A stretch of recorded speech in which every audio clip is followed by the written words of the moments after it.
Hello everyone, and welcome to The Killer Cast, where every so often I'll be welcoming on a guest and we'll be chatting about zombies, horror, and any variety of other topics. Before we jump into things, I just want to say thank you so much for supporting the channel. It means the world to me, and for those of you that are new, please consider subscribing. It's free and helps keep the channel up and running so I can continue bringing you fresh cuts of pop culture served nice and bloody. Thank you. Now, let's start carving our way through today's topic.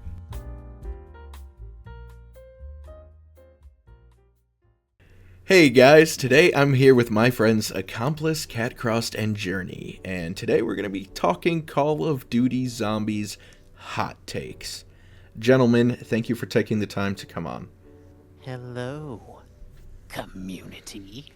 Hi, guys. Hey, well, first I want to say, Killer, thanks for the invite. Looking forward to the topics we're about to talk about today. Let's get into it, man. Of course. So, now, it's no secret that in the community, there is constant civil war, right? Everybody is always fighting about something, and sometimes it's entertaining, sometimes it is extremely irrational. And when you weed through all the hate, sometimes you'll find some gems in those arguments, and they come in the form of hot takes.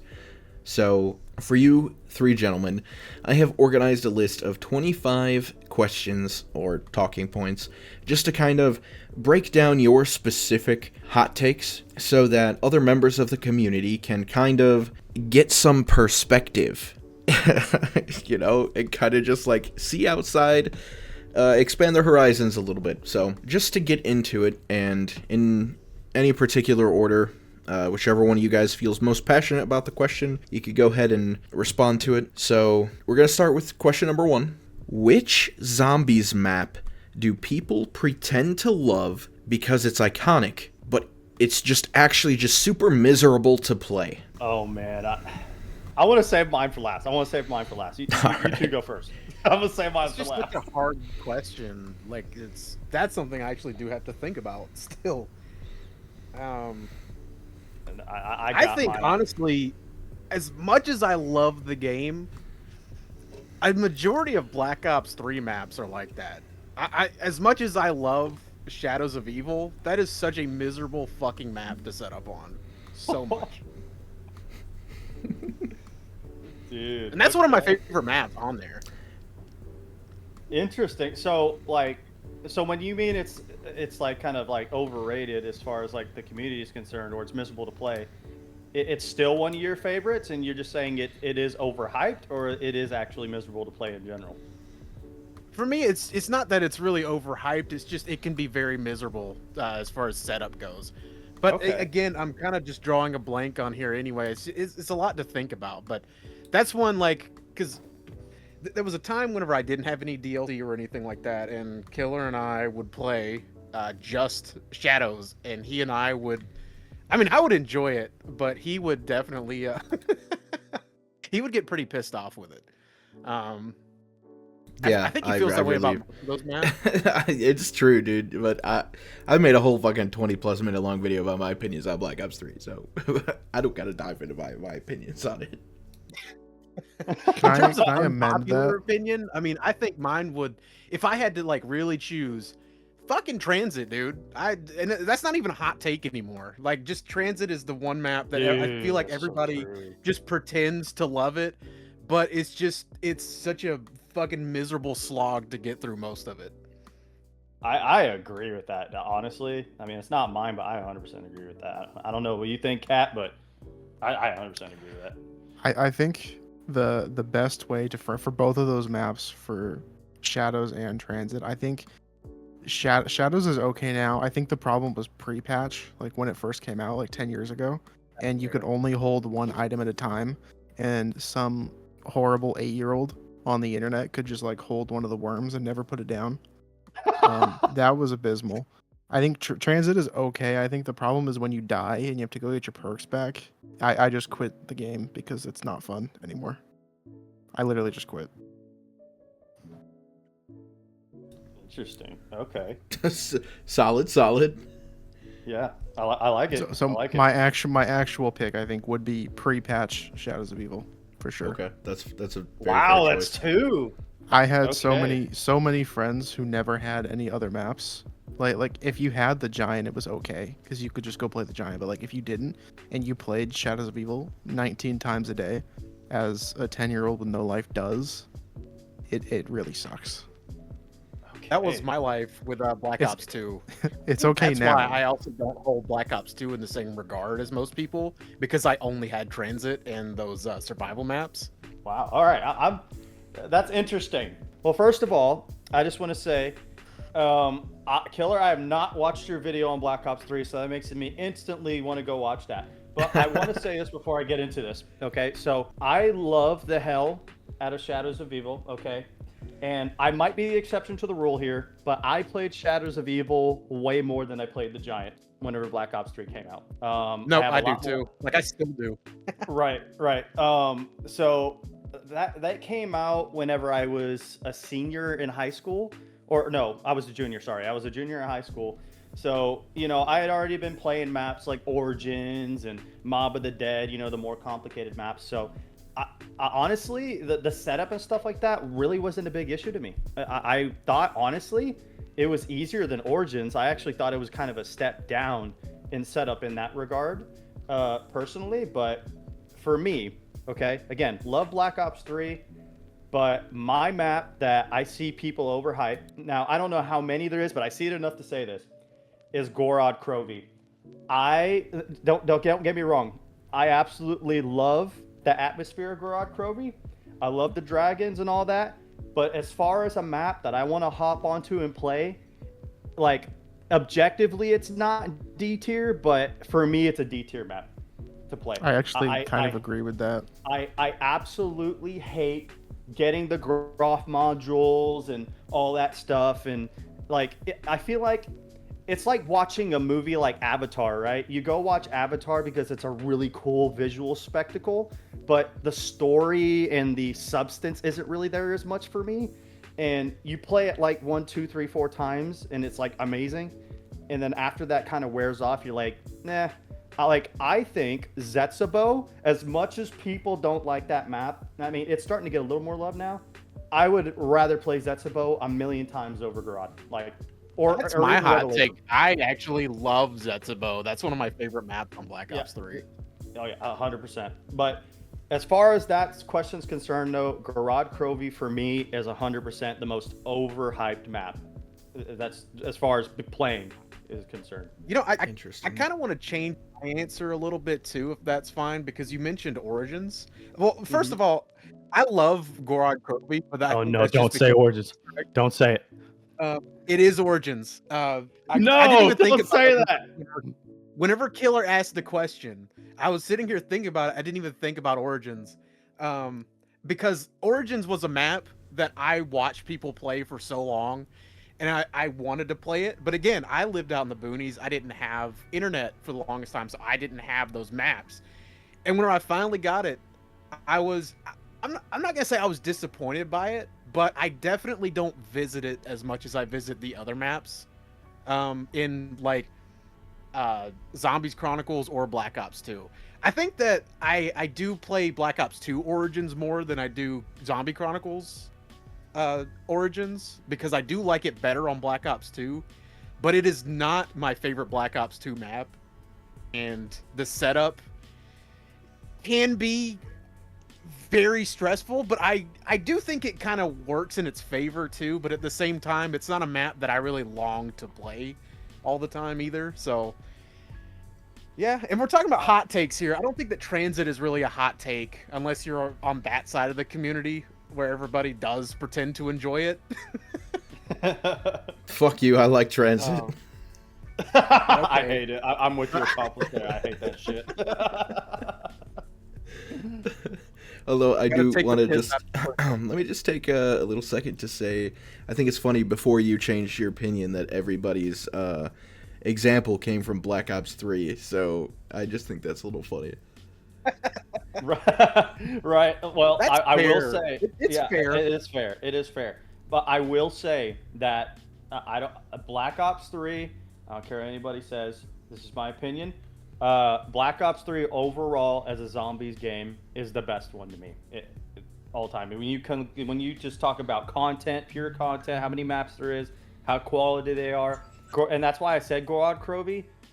That's probably the least played map on the whole game. Like, I played Shino Numa Chronicles more, I played Noct Chronicles more than I played Gorod. It's that bad. That's fair. I'm kind of in the same boat where I do agree that Black Ops 3 it's my personal favorite just because that's the game that I actually have memories with friends on. That's the only game that I have that with, because that's the game where Zombies was still at its peak and I got to play it with Killer and all these other friends. And then Black Ops 4 came out, and then that's whenever things started to kind of die down. So I have a special place in my heart for Black Ops 3, but I definitely agree that, and I stand by what I said earlier about how all the maps on that game are kind of setup simulators at first, and I know that's why Killer doesn't really care for it whenever we play it, and he likes to play the Chronicles maps more than I do. Because I do like Gorod Krovi. I understand where you're coming from too. So I'm not arguing with you, because it's a valid opinion for sure. I feel like that's a valid opinion for any Black Ops 3 map, if I'm being honest, just because they're not casual maps. Funny enough, like the most casual map in base Black Ops 3, I think, is the Giant. Yeah, I agree with that. Because it's just reskinned Deriz. Yeah. Pretty much. Yeah. I will say, to be fair though, I will say DE is pretty easy to set up on. I think that's the only other map that's pretty easy to set up. Yeah, that's Yeah, fair. It's DE Great is map. pretty easy. yeah, That's but I I agree. would yeah. probably give Revelations the second one. Yeah, Revelation's pretty easy too. Yeah. You guys have some great choices. And now to kind And of I'm the asshole who gives my opinion. now I mean, I had to think about it, you know? and that's fair. I mean, that's what this conversation is for, is varying opinions and taking a second to think about how things can be on the other side of your tweet. You know what I mean?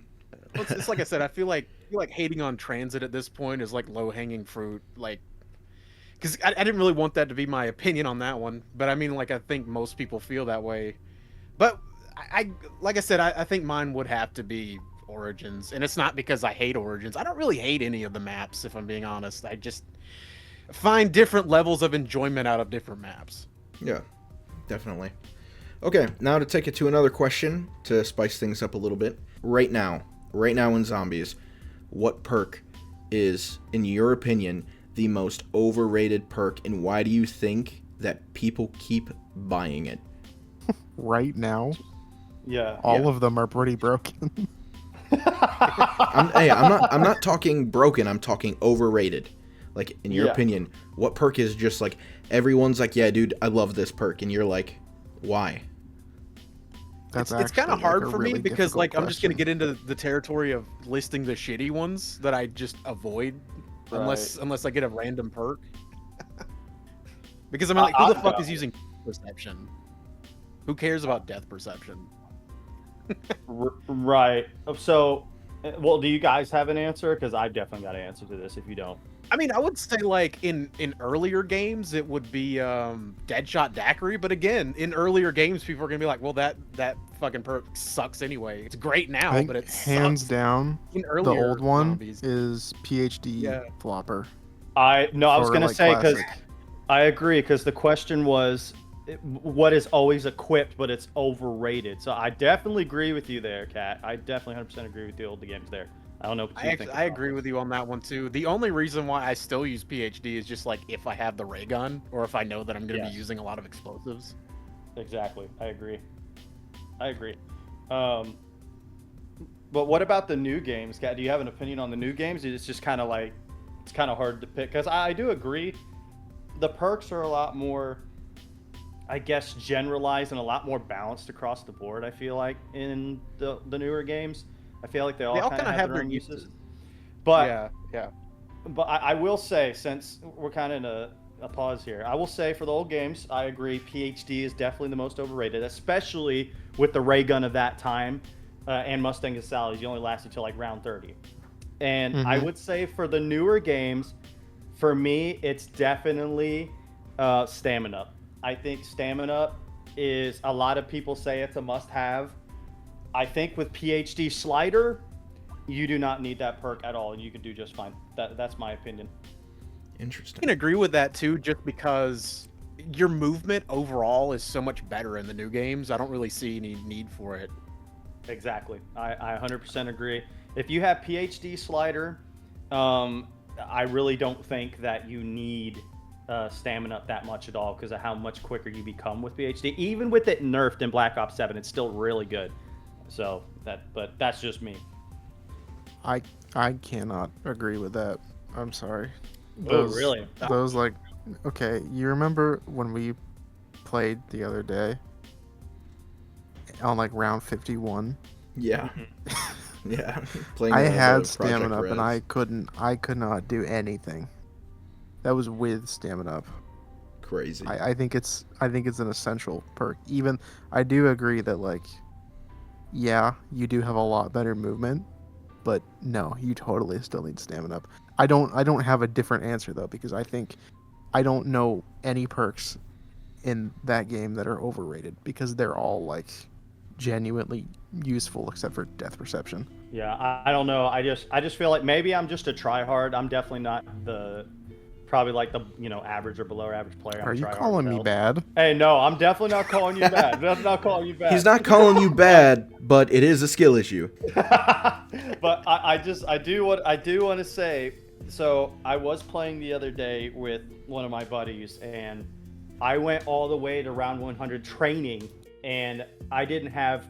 So this is the reason why I picked it. I didn't have stamina for that whole round 100, and this is on Ashes of the Damned, circle strategying with the trap in the farm area, and I didn't have a problem. Now, whenever I went down and I lost PhD, I had a huge problem.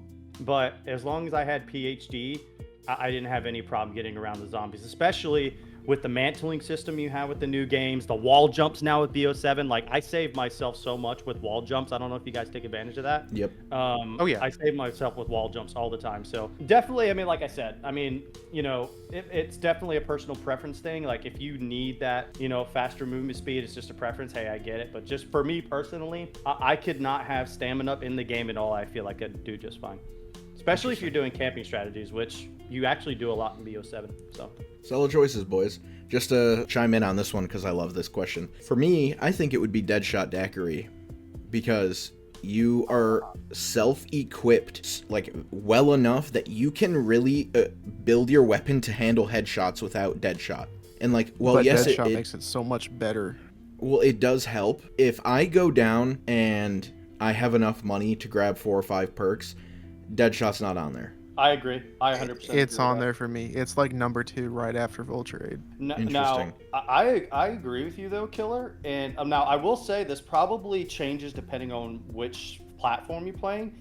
I would say if you're playing on controller, just because of the auto aim to the head alone, that's definitely a really, really nice improvement for it. Now the damage, extra to the head, yeah, that's cool, whatever. But in the higher rounds, a lot of the times, and like now this, I don't know how you guys played, high rounds obviously or anything like that. But in the high rounds, you're either using wonder weapons, you're using equipment like Gersh, monkeys, or whatever else you use, and you're using the rocket launcher in BO7 currently. I mean, those are the high round strategies. So I can kind of agree with that if you're on mouse and keyboard. Like, yeah, damage increase is nice, but as someone who plays Cursed a lot, I'm actually looking to get more points anyways. So it's actually a win for me personally not to just kill the zombie right away. So there's a lot of factors that go into it, but ultimately I do agree though with you. I am a controller player, and I can actually agree with you on that too. Just because I can automatically aim for the head if I wanted to. So I mean, I don't really need that perk to do it for me. I don't use I a see what controller, Killer's saying. Like, but it's not still like use my. it. Yeah, that's fair. It's not my immediate go-to for sure, like whenever I'm setting up. Like for me, it's always like here lately, Vulture 8 is first, then Jug, and then you know what? Then it's just up for whatever. I don't even care past that. Man, Well, for well, me, that's it's whatever order my Goonie gums give me. You know what I mean? Whatever they give me, bro. Whatever Perkaholic gives me the first 4, that's what I get the first 4. And when I pop that Perkaholic, I'm on cloud 9. Mm-hmm. See, there's an augment that makes it do double headshot damage, which if you use a lot of snipers or shotguns like I do, then that is Ooh, actually okay. extremely useful. That is a good point. I do agree with that. I mean, if you're hitting headshots consistently, I only do That headshots. is That's really all I go for. Very valid. yeah, that is good. And it just Damn. goes to show you that opinion is so like dependent on your play style, right? Because you say you use Exactly. snipers and shotguns a lot. If you don't use Mhm. snipers and shotguns a lot and you stick with like wonder weapons, for example, it's not as useful. So it's an interesting question. I think it really just all depends on Yeah. With Yeah. those, style I of mean, player. it's only useful with like what the Mark II for wonder weapons, Yes. right? Yeah. hmm So And- yeah, I see that. Yeah, and that's why I wanted to ask that one, because it's extremely dependent on playstyle. True. And apparently a cat's playstyle, man, you should change your YouTube handle to only pop me head, since you're always going for headshots. All right, Yeah, stupid ass puns aside, you guys ready to move on to the next question? Because this For sure, one for sure. Indeed. is a doozy. If you had to delete one core zombies mechanic forever, perks, pack-a-punch, wonder weapons, Armor plates, final Easter answer. eggs, nah. Perks, pack-a-punch, wonder weapons, or Easter eggs, which one goes and why? Can you say the list again? I got distracted. God damn it, cat.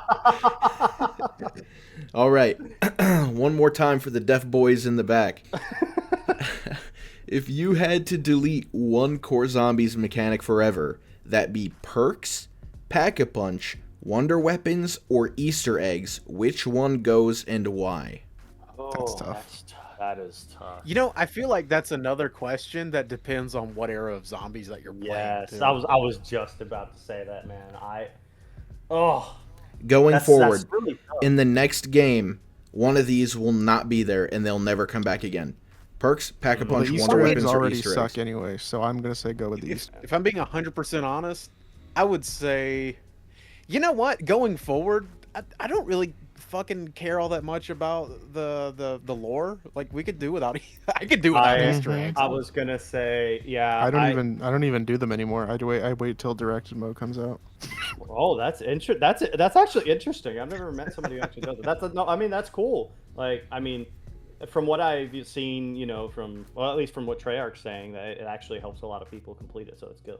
But I mean, I have to agree with you guys. I mean, I would say those first 3, the perk, pack-a-punch, and then wonder weapons, are like 3 of the main core. Like that's like That is zombies. that's Yeah. that's the progression. Now you can make an argument, right, that Easter eggs is core because it technically has been there since the beginning, since World at War. Like it has been there in small bits and has just slowly grown over time.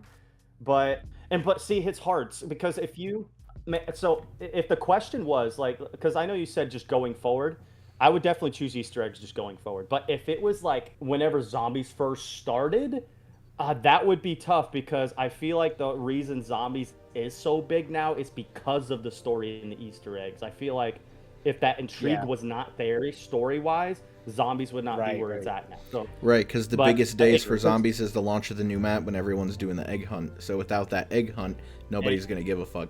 mm-hmm. That's also Exactly. true. Exactly. So I would. Oh, that's so tough. But I would say if I had to choose one, just based off of gameplay and how well it would play and everything like that, I would definitely say Easter eggs going forward. Okay. Yeah, because at the end of the Unanimous day, across that's the board, that's Easter eggs. Yeah. right. Yeah, because at the end of the day, that's the fun content. You want your gameplay to be fun too, and that's where the Exactly. first 3 core gameplay mechanics are gonna come in. The Easter egg, it's like Journey said, it's been there since the beginning, but it was like it was sprinkles more than anything. Mhm. It wasn't like the main thing at the time. Whereas with anything else, I mean, and I know that like if you're playing OG zombies, you don't have perks, you don't have pack a punch, you just have the Mhm. mystery box. But like going forward from there, like those were the big important things in World at War before the Easter eggs. 100%. Yeah, and like I said, just logically moving forward, I mean, because here's the reality too. You know, the Easter eggs, like I love them, don't get me wrong. I'm one of them hardcore guys that will do every single one as long as it's, you know, a decent, you know, map. But ultimately, you got to think about this question also, not just like personally, but like you got to think about it going into the future for the game mode. How would that affect it? You know, because if they take away perks and then the next game it's like, hey guys, we have no perks, there ain't nobody gonna play that game. Everybody's gonna say it's trash. Everybody's gonna say it's trash. So I mean, look at how much they tried to change perks in Black Ops 4 and see where that got them. You know? Exactly, man. And yeah, sure, would it maybe affect YouTubers and maybe they would complain and all that stuff? Sure, yeah, it would affect that kind of, you know, the community as far as that's concerned, just because there wouldn't be that hunt and everything, which is entertaining to be a part of, by the way. I'm not saying it's bad, but ultimately for the game's health, though, having those first core 3 is definitely more important in my opinion. Honestly, I think I would agree. I think I'd agree with you guys. Moving forward, your game is about gameplay loop. It's about keeping the players engaged and addicted, and at the end of the day, most players will do that Easter egg once or twice, like on their own, like average players, and then that'll be it. Pretty sure this one will also be unanimous, but sometimes you get people that have different opinions. So, next question. At what point did zombies stop feeling like a survival mode and start feeling like a checklist simulator? Dead of the Night. Final answer. Dead of the Night. Oh, I disagree with that. The Pack-a-Punch path is awful. It's too much. They went too far. I would definitely now, because you say checklist. I don't necessarily think having quote unquote the checklist mindset in a map is necessarily a bad thing. So I guess maybe I have a different definition. But Accomplice, if you got what you had, I'll let you go first. Well, I was just thinking about it, like thinking about what I would say, but honestly, the way that the question, you know, is presented, you know, it's like which map starts that, and like from then on, it's felt like a checklist simulator. I feel like there are certain maps in not most of the games, but most of the newer games where you get that, and then there are maps where you don't. Like again, I could go to Black Ops 3. I do feel like there's a bit of a checklist simulator in some of those maps, but not all of them. And then I have to agree with CatCross, where, you know, you got Dead of the Night, where it just that one's brutal. It is. I don't know. That's kind of a hard one for me. What do you think? So I've definitely got my answer for this. So, you know what? I'm gonna kind of intertwine two hot takes in here. So my map is Mob of the Dead. Okay, so the reason why I say Mob of the Dead is I recently went back to go play that map, okay, because I was just feeling it. I was like, hey, let's go play Mob of the Dead again. Now, again, I don't want everybody to think that, hey, I'm saying Mob of the Dead is a bad map. I'm not saying that whatsoever. But I am saying, if you go back to play that map, how you get the Pack-a-Punch, if you decide to do the Easter egg, right, and all that good stuff, getting the, you know, the laundromat stuff and all the parts for the plane and all that stuff. For me, I'm not going to lie, whenever I did that the other day, I was just like, man, this did not feel as good as it used to. I mean, and I know it's an older game, doesn't have the technology of the games we have now. Maybe I have TikTok brain, I don't know. But but for me personally, I'm definitely going to say Mob of the Dead. Now, is it awful? No, I agree with you guys. Like, if you want to take that approach to, like, for example, Dead of the Night, you could say it did the quote-unquote checklist way worse. But if you want to be, like, technical, I'm definitely going to say Mob of the Dead for sure. That's what I said. I actually think that I have my answer now that you kind of mention it that way. And it's going back to, this is not a bad map, but this is where I felt like, or where I feel like I kind of have like something in the back of my mind as I'm playing it. It's opening up Pack-a-Punch and Ascension. I feel like that's where that kind of started. Interesting. I guess. Okay. Again, that map. That's one of my favorite Black Ops 1 maps. But I do kind of I don't hate opening up Pack-a-Punch, but I hate that. First off, I hate that opening up Pack-a-Punch makes it to where like the monkeys can get your perks a lot you have easier. to open the whole map. Yeah, because I don't like opening the whole map. I guess there's that. That's probably why that came to mind. But that one is definitely one where like you got to do all these things first before doing it, and I think that's it. At least what I can think of is the first big example of it. Okay. That is also kind of a good one. I'd probably say it's a good third one. I don't think the issue is that like they can go steal your perks. I think the issue is that you have to do all the landers, and there's no feedback as to what landers you have or haven't done. I think if there was like a little console in the power room that told you what you have or haven't done, like with red or green lights, that would make it a lot easier. Because there was one time, I feel stupid. I took like 9 landers because I couldn't figure out which one I hadn't taken, and I was playing that map for like 15 years, and I forgot how to turn on Pack-a-Punch. Man, that must have made you feel old. It did.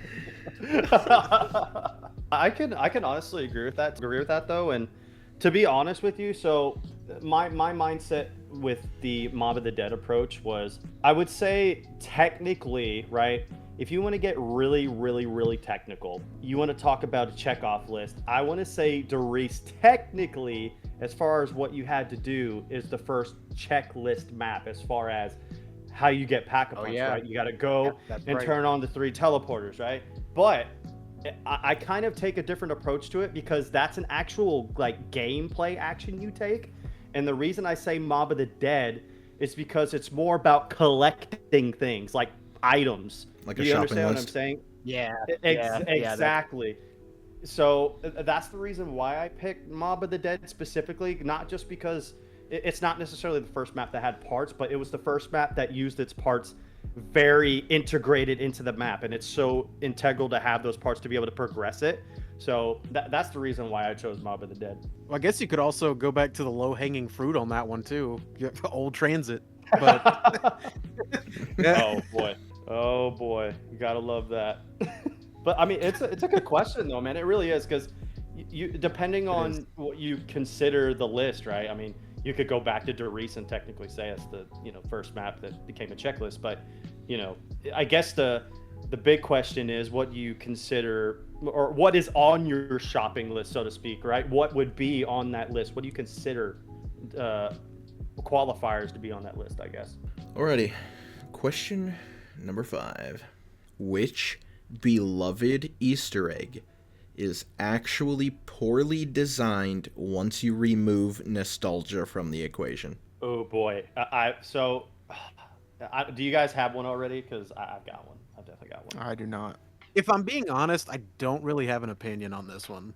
Okay, interesting. Just because again, it just goes back to the fact that I lived in the boonies and didn't really have internet all that much, so I haven't done a lot of actual Easter eggs.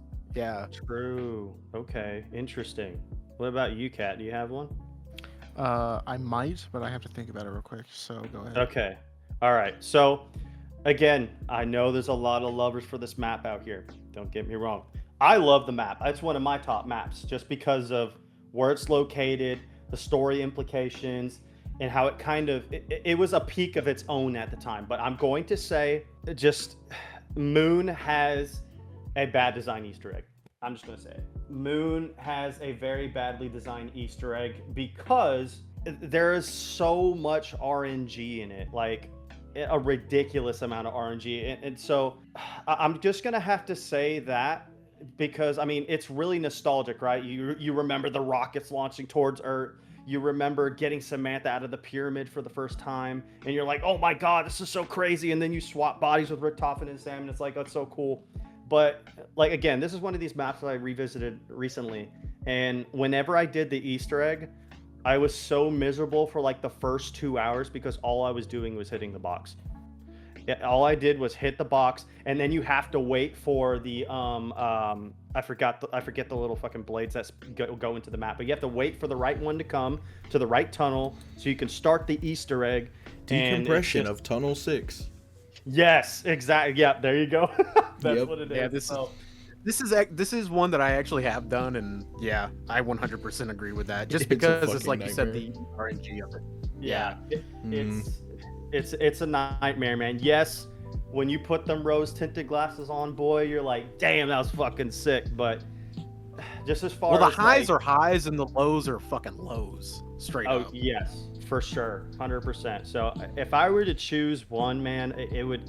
No matter how much I like Moon, it's definitely, if I'm going to be objective, like that Easter egg is definitely poorly designed, in my opinion, for sure. That's I fair. do think that's probably the best answer you could possibly give. Yeah. But just to be different, I would agree with that for number one, but I'll say my number two. I think that would be Shadows of Evil, because there is nothing about that Easter egg that requires 4 people, but they make you have 4 people at the very end. So much so that you can beat That's it a with good 3 one. people if one person is really, really, really fast to do the 4th person's part. They just did that for no reason, just like to be mean. It's even shittier too, because I think that going forward in that game, you could do all those other Easter eggs. Single You player. can. That's If the I'm not other mistaken. one you have to do with 4 people. Yeah, I agree with you there, man. Honestly, you could argue that's number one. And I feel like the reason they did do that is because they wanted to artificially extend the hunt. And it was so sad because it took somebody searching the game files and saying, hey, there's like a electrics that takes like 4 interactions at the same time. And then that's how they figured it out. So I 100% agree. That's a good pick. That's a good one. Interesting. Well, since Accomplice is indifferent on this one, I actually have one for you guys. Okay. Here. Die Rise. Die Rise. Die Rise. Because, let me tell you, when the first time my friends and I did it, the People last love step, that map though. dude, the last step Hey, where I love that map. the last step is so ridiculous with punching the pillars. It's random. It's trial and error. And where the pillar is, like the first time we tried it, we each jumped on the trample steam to hit it with the Galva Knuckles. And immediately after punching it, fell to our deaths. And my brother was the last one alive, and he had jumped while we were all falling to our deaths, and he hit the last pillar. No. So he punches the last pillar and then falls to his death. Game over. Luckily, we hit them in the correct order and completed the egg, and it marked it on the map as complete. But dude, it was crazy. But also, I would go another step and also say buried with the sharpshooter step. Ooh. Buried's egg, because I don't the know, amount of man. times it took us to do that, because you have Leroy hold the crawler, right? And Yeah. he will get in your way in the sharpshooter step, and you'll accidentally shoot him, and he'll kill the crawler, and the round ends, and then you got to start over again. Yeah, that's true. That's true. I never had an issue with that, so that's interesting to hear that. That's the first time I heard that, but that must have been really annoying. It was. All right, question number 6. And Journey, I'm sure you're gonna have an opinion on this one. Ooh, oh, how Do many you is- guys think high round gameplay is a legitimate skill test, or just an endurance contest disguised as mastery? I definitely got an opinion on this. Accomplice and Cat, I definitely want to know your opinion first before I go. So Depends on the game. Depends on the if game. you tell me Yeah. that if you tell me that you reached like round 150 or something, I'm gonna be like, that's cool. But I'm gonna be And then like, you ask how long it took. why? Fucking why? Why would you subject yourself to such torture? All right, I mean, here. I don't know. If there's a question where you have to ask yourself, it depends on what era of COD you're playing, you can answer it twice in the same answer. Let's Okay. divide it right now. Ground rule: old COD is pre-Cold War, new COD is post-Cold War. All right, that's where we'll break the Okay. line. You can answer both if you want, or you could just answer for the modern era. Cold While I War sit here. definitely is an endurance test. Post Cold War, I would say, is more skill if you're training. If you're camping, then it's still an endurance test. But if you're training, it is actually skill. Post Cold War. well, Accomplice, what you got, man? I mean, either way, it comes down to the fact that, I mean, How do you not get fucking bored after a while? I mean, it's impressive. I guess. It's impressive. If you can sit he there said and fucking subject yourself to mind numbing yourself for hours on end, days on end. But I mean, yeah. if that's your thing, cool. I'm not here to yuck anybody's yum. you got I- you I- got you got TikTok on Yo. auto scroll on your second monitor. Yeah, I gotta have those temple run videos, or else my fucking mind's going everywhere. Not the temple run. No, I mean, I can I mean, so it sounds like for you, it's an endurance test regardless. Doesn't matter. The fitness gram pacer test. Yeah. Survey says. What were we Number talking one about? answer on the board is COD Zombies an endurance test. Yes, it's an endurance test. It really is. I mean, I would say so. I think I agree with Kat on that one. But I don't know. It's another one of those things where like I just never really put much thought into that one. Like again, it's cool if you do it. I don't really do it all that much. I mean, if I get to like round 50 or something, and I still want to play, then cool, I'll keep playing. But Right. So it sounds like it's just an endurance test regardless. It's just like, yeah, I'll keep going if I keep going. If not, it's just whatever. yeah, pretty much. Okay, that's interesting. Okay, so here's what I got. So for me, I would definitely say, now it's not completely absent, but if we're talking post Cold War, it's definitely much more of an endurance test than in the past. Like you play, like instant spots you can think of is on D Machine, sitting up there on that roof with the Ring of Fire and just spamming everything and getting around 100 no problem. I mean, if you want to use more recent examples, in Ashes of the Damned, you can sit in that little corner where I think Klaus is on the opposite side. You can just sit there and spam Toxic Growth and just camp, right? You can do that for sure. But Yeah, we experienced that. Yeah. Yeah, but I will say this. I will say there has been one map that has been an exception for modern zombies, okay? And that map is Astra Malorum.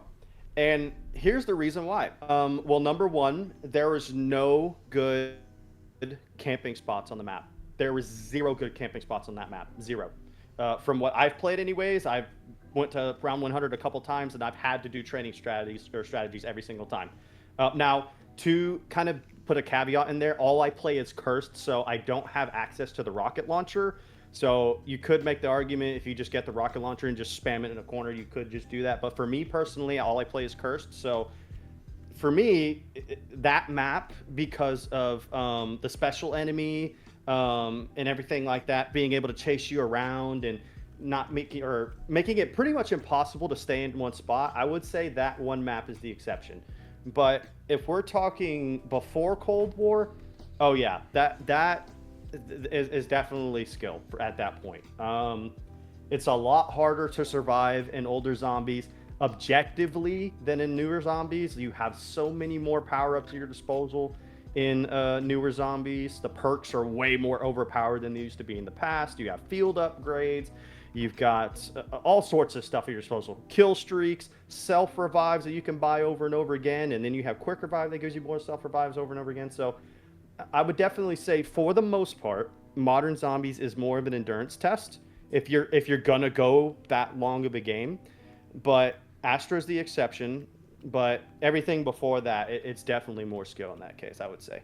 Anything before Cold War. I feel like also if you're going like pre-Cold War too, there are some early maps where you can also kind of manipulate certain things in the map to get you in those high rounds too, to where it's more of an endurance test than skill. Now that you say that, I 100% agree. I would say the one weapon that lets you do that the most was the Apothecon Servant. That damn thing is so broken. There's a reason why Revelations is the easiest map of all time. You just sit there spamming in that one window in Verruct, and you just don't die. So I can definitely agree, but I will say the majority though of older zombies is more skill than endurance test. See, I can't really agree for the most part. I think sometimes, like maybe something like Verruct, where it's like really tight, but I think for the most part, most of the maps pre BO4, all of them move at the exact same speed, and it's really, really easy to just spin your stick in a circle and do absolutely nothing while you roll up a horde if you're training. But I think I want to say it was BO4 added the random walkers that just appear to specifically to mess that up. So I think some of them take skill, but I think most of them I would actually say are just purely endurance tests of walking in a circle until you get bored and you get tired and you slip up. And I think now that they have all of the different zombies that are different speeds, it's much more, I don't know if it's harder, but it's much more stimulating. Like you were talking about sitting on top of D Machine, like yeah, you're standing still, but it's still more stimulating than walking in a circle on Ascension for like 80 hours. If zombies had never introduced complex lore, do you think the mode would be healthier today or forgotten entirely? That's a great question. A very, very good question. What do you boys think? I have a lot of feelings about that one, actually. Let's hear it. I love it. Well, I guess I'll kind of sound like a hypocrite going back to the Easter egg opinion. But I do think that it's important in the fact that, like, we love the characters. Yes. But I think the fact that we love the characters is also what's kind of holding COD back in some aspects. True.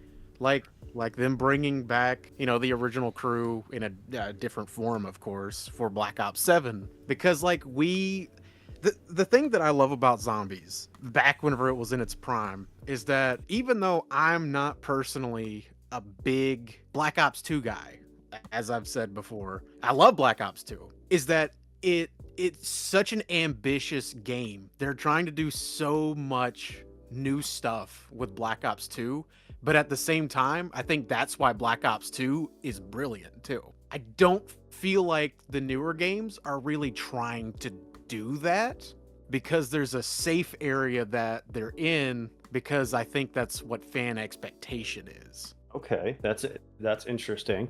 So just let me ask you this really quick. So I'm assuming by complex lore, you're meaning the introduction of Ultimus, Primus, any of them is just gone, correct? The introduction to the lore behind the characters. So let's say they happen to introduce Ultimus. They are just caricatures. There's no story. Okay, so we're living in a permanent custom map. Yes, basically. I mean, yeah, if you want to call it like that, yeah.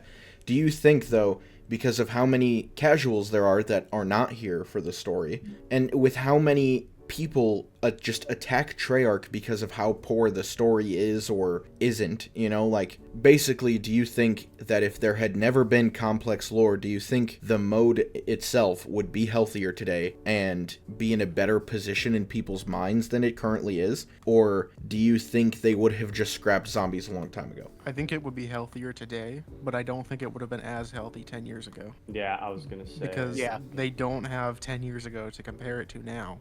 But like objectively speaking, I don't think right now is like that bad in terms of everything. I just think it's because everybody compares it to 10 years ago that people think it's bad. I think that's what it is. Like, I'm not going to say it's amazing, but like it's not that bad. Right. Yeah, what I was trying to say with my answer is that it's kind of a damned if you do, damned if you don't situation.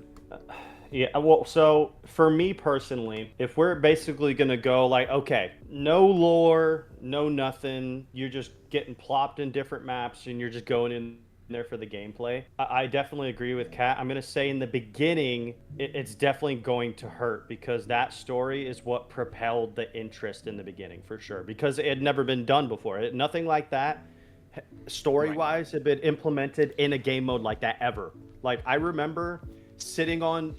I was about to say it again. I was about to say I'm on Darius again.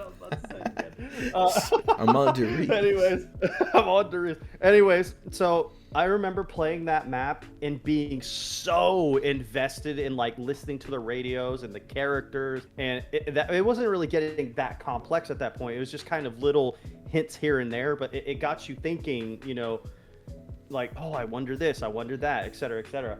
But I will definitely say if they threw that to the side later on, right? Let's say the story's just not there at all. A lot of their resources could be focused more on actual gameplay and the quality of that gameplay. And ultimately, I mean, I don't care what anybody has to say about the story. I love the story, but it is ultimately a game. What do you do with a game? You play a game. You enjoy playing that game. So as long as they're focusing all their resources, you know, on the gameplay and making it great, I would still say it's in a good place, at the very least. But yes, I love the story and all, and I for me personally, if it was just like my opinion just directly, I wouldn't get rid of the story. But if you're just looking at it objectively and from a logical point of view, I would definitely just say I would definitely say go with the no story, no more story.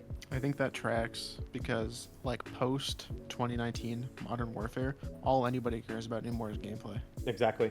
And here's another thing too is people now. It's not a shot at anybody, but people just don't have the attention span like they once used to actually sit there and listen to all these little minute things or find all these little minute things. It's just the interest is not there anymore, which is part of the reason why I feel like it would still be, you know, good today if the story wasn't there, because the gameplay of Zombies at its core is really good. Like, even this year, the gameplay is good. It's not bad at all. So I would definitely say if you're doing it for the long term, I mean, get rid of the story for sure. That's fair. I would argue also with the story in terms of today versus back then. You know, like those Doris radios were about not only were they the events that occurred in the map, but like before we got there, but it had direct causation and correlation with the characters we were playing. And I feel like that's where the intrigue came from, versus nowadays the majority of the wisps and the lore that you can pick up in the map don't really do that as much. Like, sure, they build the world of the map, but like, for instance, I feel like the intel, for instance, on Reckoning, there should have been more. It should have been more in depth. There should have been more for us to find. And it should have been more related to our characters and the events of Cold War. It should have broken down more information for us. You know, like, even in Ashes, there's no wisps in the Janus Towers area to even, like, maybe give us a little bit more info about Panos coming into the Dark Ether in his dream. You know what I mean? Like, there's none of that. Instead, I'm getting a fucking wisp telling me about this stupid bitch in her diner that her and her husband kill each other. You know what I mean? Like, I'm sorry to say, but at the end of the day, as somebody who's a fan of this game and has been for years, I do not give a fuck about the zombie that I'm bringing into the Lightning. What draws me into the story is the information surrounding the characters that I'm playing as, or really important story beats, you know? And go ahead, Accomplice. Might I also add that making everything connected to has ruined so much of the intrigue. Yes, I know. Making it canon to campaign, fucking chaos and ether and Vanguard. Oh god, don't get me started on that, man. Oh, don't get me started. Zombies for me work so much better whenever it was self-contained. Whenever you have so many elements now, it's like the MCU or something like that, where they've got to tiptoe around everything. Yeah. And make sure that they're not, you know, stepping on anybody's toes and all that. It's just it's boring that way, honestly. I want creative freedom because, again, whenever I was talking about Black Ops 2, being creative is what made Zombies so fucking fun. Exactly. That's why it was created in the first place. That's why how it was created. But dude, don't get it. I'm just gonna say this, dude. Well, there's really one main thing to me that is the main source of the story getting ruined, and that, I mean, I know everybody loved that shit at the time and ate it up, but the Zombies timeline, when it came out, it instantly killed all mystery, all intrigue, all questions about that story for me. Like, I don't know if you guys, like, you read a book, right? And this book is building up this mystery about a certain thing, and then at the end of the book, it just gives you the straight up answer. That shit is so unsatisfying for me. To me, the rule is, and really, I mean, this is how you kind of remember all great stories. There's some mystery or some sort of intrigue about that story that never got answered, right? whether it's about Yeah. a certain character or an event that happened in the story that maybe caused something bad in the story or whatever. That's what keeps you thinking about it. It's like, you know what? I wonder if this and that, right? After they released the timeline, it just killed everything, because you can look at it and be like, oh shit, well, I was right about that. I was completely wrong about that. And then you just get all the answers, and then the story's not there anymore. Your questions are gone. So Yeah, I can think agree with that was a big mistake. And I think that was really the main thing that killed the story going forward for Ether, was because of that. But I could go on a rant on that. I'm just gonna leave it there. Yeah, mystery is a very important storytelling aspect in general. Whenever you're trying to over-explain things, you're going to take that mystique away from it if you don't do it right. Mhm. And 99.9% of the time, over-explaining things is just an unnecessary thing in storytelling. Yeah, I'm a agree. firm believer in But- storytelling, show me, don't tell me. And I don't need exposition dumps. And when they announced, or when they released the Zombies timeline with the Chronorium pages, I couldn't help but think to myself, why couldn't they just give us a story DLC or a Zombies game that linearly told the story of fucking Call of Duty Zombies? You, like, maybe they just don't have faith in themselves, but I just always thought, like, give me a fucking linear game, dude, of the story.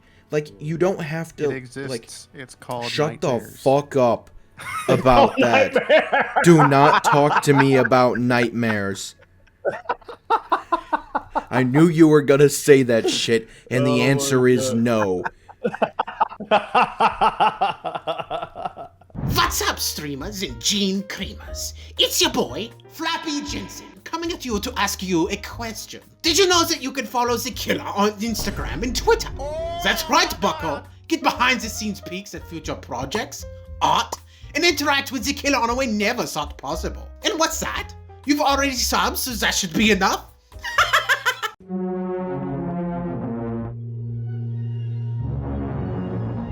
Fuck you! I want you subscribing, following, and liking so you can be more in the loop than a spin cycle on laundry day. Do not be a bum-ass bitch. Click the link in the bio now, you fuckface.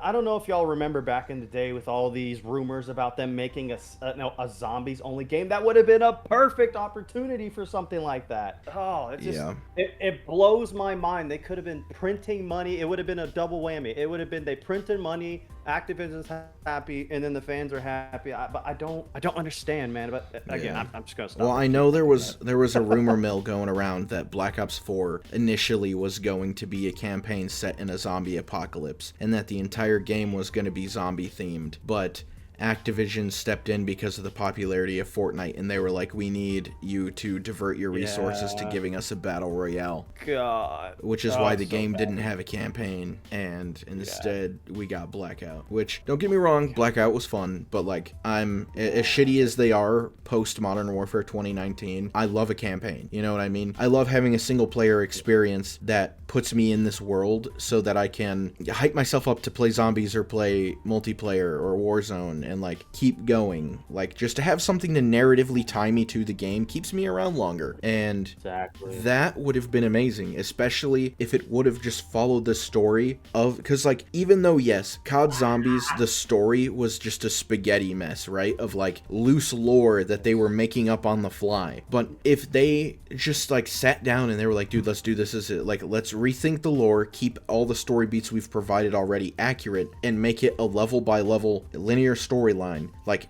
that would have been crazy, and that would have been groundbreaking, and I think that would have brought more to the zombies mode earlier than what we got. And I it's just a shame they never got to experiment with something like that, because if they did it nowadays, it'd be fucking garbage. I'm just gonna I'm gonna be upfront. It'd because be ass. Yeah, I agree, because of, again, if you're gonna make a campaign, this would have had to have happened before the timeline came out, because like you said, you got all those kind of spaghetti noodles out there, and you those are kind of the things you may ask questions about. There's so much opportunity there to make maps in certain locations with certain characters and certain events, and it's just it's so sad. It's so sad. I'm drinking to that one. I'm drinking to that one. Also, this is just speaking about the Chronorium real quick, and then we'll move on to the next question. How much of a missed fucking opportunity is it that for the official Call of Duty Zombies art book that they have coming out, they did not make the cover look like the cover of the Chronorium? I know, it don't make no sense, bro. So fucking stupid. Anyway,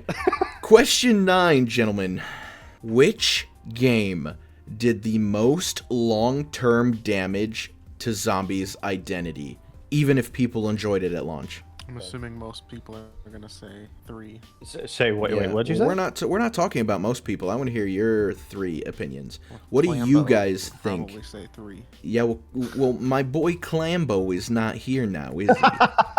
All right, he'll The be in most another Killer damage Cast long-term. sometime. But for right now, what do you guys think? Which Treyarch title for Zombies or non-Treyarch title did the most long-term damage to Zombies' identity as a whole, even if people enjoyed the game? My gut says 4 because it made a lot of. I think it's a really good game, but it made a lot of people check out, and they didn't care to come back. I think is the issue. Okay, that's interesting. Accomplice, what Even you got? though I think it's Oh, worth sorry. coming back. Yeah. that's- I'm still thinking about that one. I have a couple of ideas in mind, but I want to stick with one. So I'm trying to debate it in my head. Okay. Well, I'm gonna go with it. So yes, I can definitely agree with you, Kat, for the most part, as far as BO4 and its awful launch, how buggy it was, and all that good stuff. But the thing is, if we lived in a different timeline and that game launches good, it doesn't have all the bugs, it doesn't have all the problems that it has, I think we're in a much different scenario. But unfortunately, we're not. So I am going to choose a different game just because I felt like the hype built back up for this game. But I think ultimately this game does the lasting damage here. Because I feel like BO4, it's like, yeah, you can look at that game, had a lot of potential, slipped up, whatever. Whenever Cold War was announced, and you can go back and look at the comments for these videos for Cold War and everything like that, and it has lots crazy views when the trailers got released. A lot of people were hyped for Cold War. A lot of people, you know, how the developers talked about how, you know, all the new systems, all of the kind of simplicity changes to Easter eggs to kind of revert back from BO4 because a lot of people complained about that. I honestly think Cold War was the one. Now, you can make an argument BO4 was putting the nail in, but I think Cold War was the hammer to the nail. I really think that now Cold War on face value, you play it one time, yeah, it may be fun a couple times, but for me, I didn't play Cold War that much because of, I mean, and maybe it's just me, it's because of how simple it was. I was so used to this point with zombies being a lot more just complex, and I don't know, just there was just a lot more things to do. And then when Cold War came out, yes, it was a breath of fresh air at first, but after playing Deve's Machine for a couple weeks and then all these other maps came out, like I didn't play Firebase C but one time. I played Mauer der Toten 3 times, and I played Forsaken 1 time, and that's it. So I think initially, no, it doesn't seem like it does the most amount of damage initially, but Cold War is the base of everything we have now and what it led to in all of the games that we got, like, you know, Vanguard and freaking MWZ and all that stuff. So like that, in my opinion, that's what really put the nail to the coffin, to be honest with you. That's what I think. So Cold War is my answer as well, and I'll explain where I was like flip-flopping here. Kat was saying Black Ops 4, and he also said that you could argue that 3 was also the game that did it. The thing is with Black Ops 3, and I'm thinking visually, the aesthetic of zombies. That's what my mind goes to. 3 is like a natural evolution of what 2 was. Same goes for 4. Gameplay wise, hell no. But 4 still looked like a sequel to what 3 was. It looked really good. And that's a big important thing for me, is just like the aesthetic, the overall lore of zombies and all that. Cold War, as excited as I was for it to go back to basics, like you were saying and everything too, whenever we had it and we were playing it, and yeah, I did have fun with it, zombies from Cold War onwards felt kind of just generic to me, and I could never pinpoint why, just aesthetically. Like it didn't feel like it had its own identity anymore to me, and I don't know, again, I can't really pinpoint it. I feel like Black Ops 7 has more personality in its maps, because there's more 100%. like ether aesthetic to it, and that's probably why. I don't know, but that's gonna be my answer too. Just Cold War because of I agree. whenever I think about it, and I think about Black Ops 6's maps, I just and Yeah. again, I love playing Black Ops 6 with you guys. It's just like visually, they're so bland to me, and Mhm. again just Agree. can't pinpoint. I can see how you would pick that game. I don't think that game really is a problem in a vacuum. I think the maps are bland and they were very clearly like really heavy on the we're gonna copy paste this asset from campaign. But I think if they fixed it in the next game, which if we skip Vanguard and Modern Warfare 3, I think they did. I think that the Black Ops 6 maps are infinitely better. They're a lot better, except for Okay. Reckoning, because that map is just Forsaken too. But I'm sorry. I do agree with that. I That's have true. played that map all of 5. I never even did the quest. I don't even know how that game ends, and I actually like the story because that map was so uninteresting to me. But I see how you can pick. I don't think the issue is Cold War. I think the issue is that they've dragged Cold War for 5.5 years. I've done the Easter egg about 4 times, twice both endings, and I have played the shit out of that map just helping other people do that. And I don't even know how the map ends because they won't fucking confirm it for us. LOL.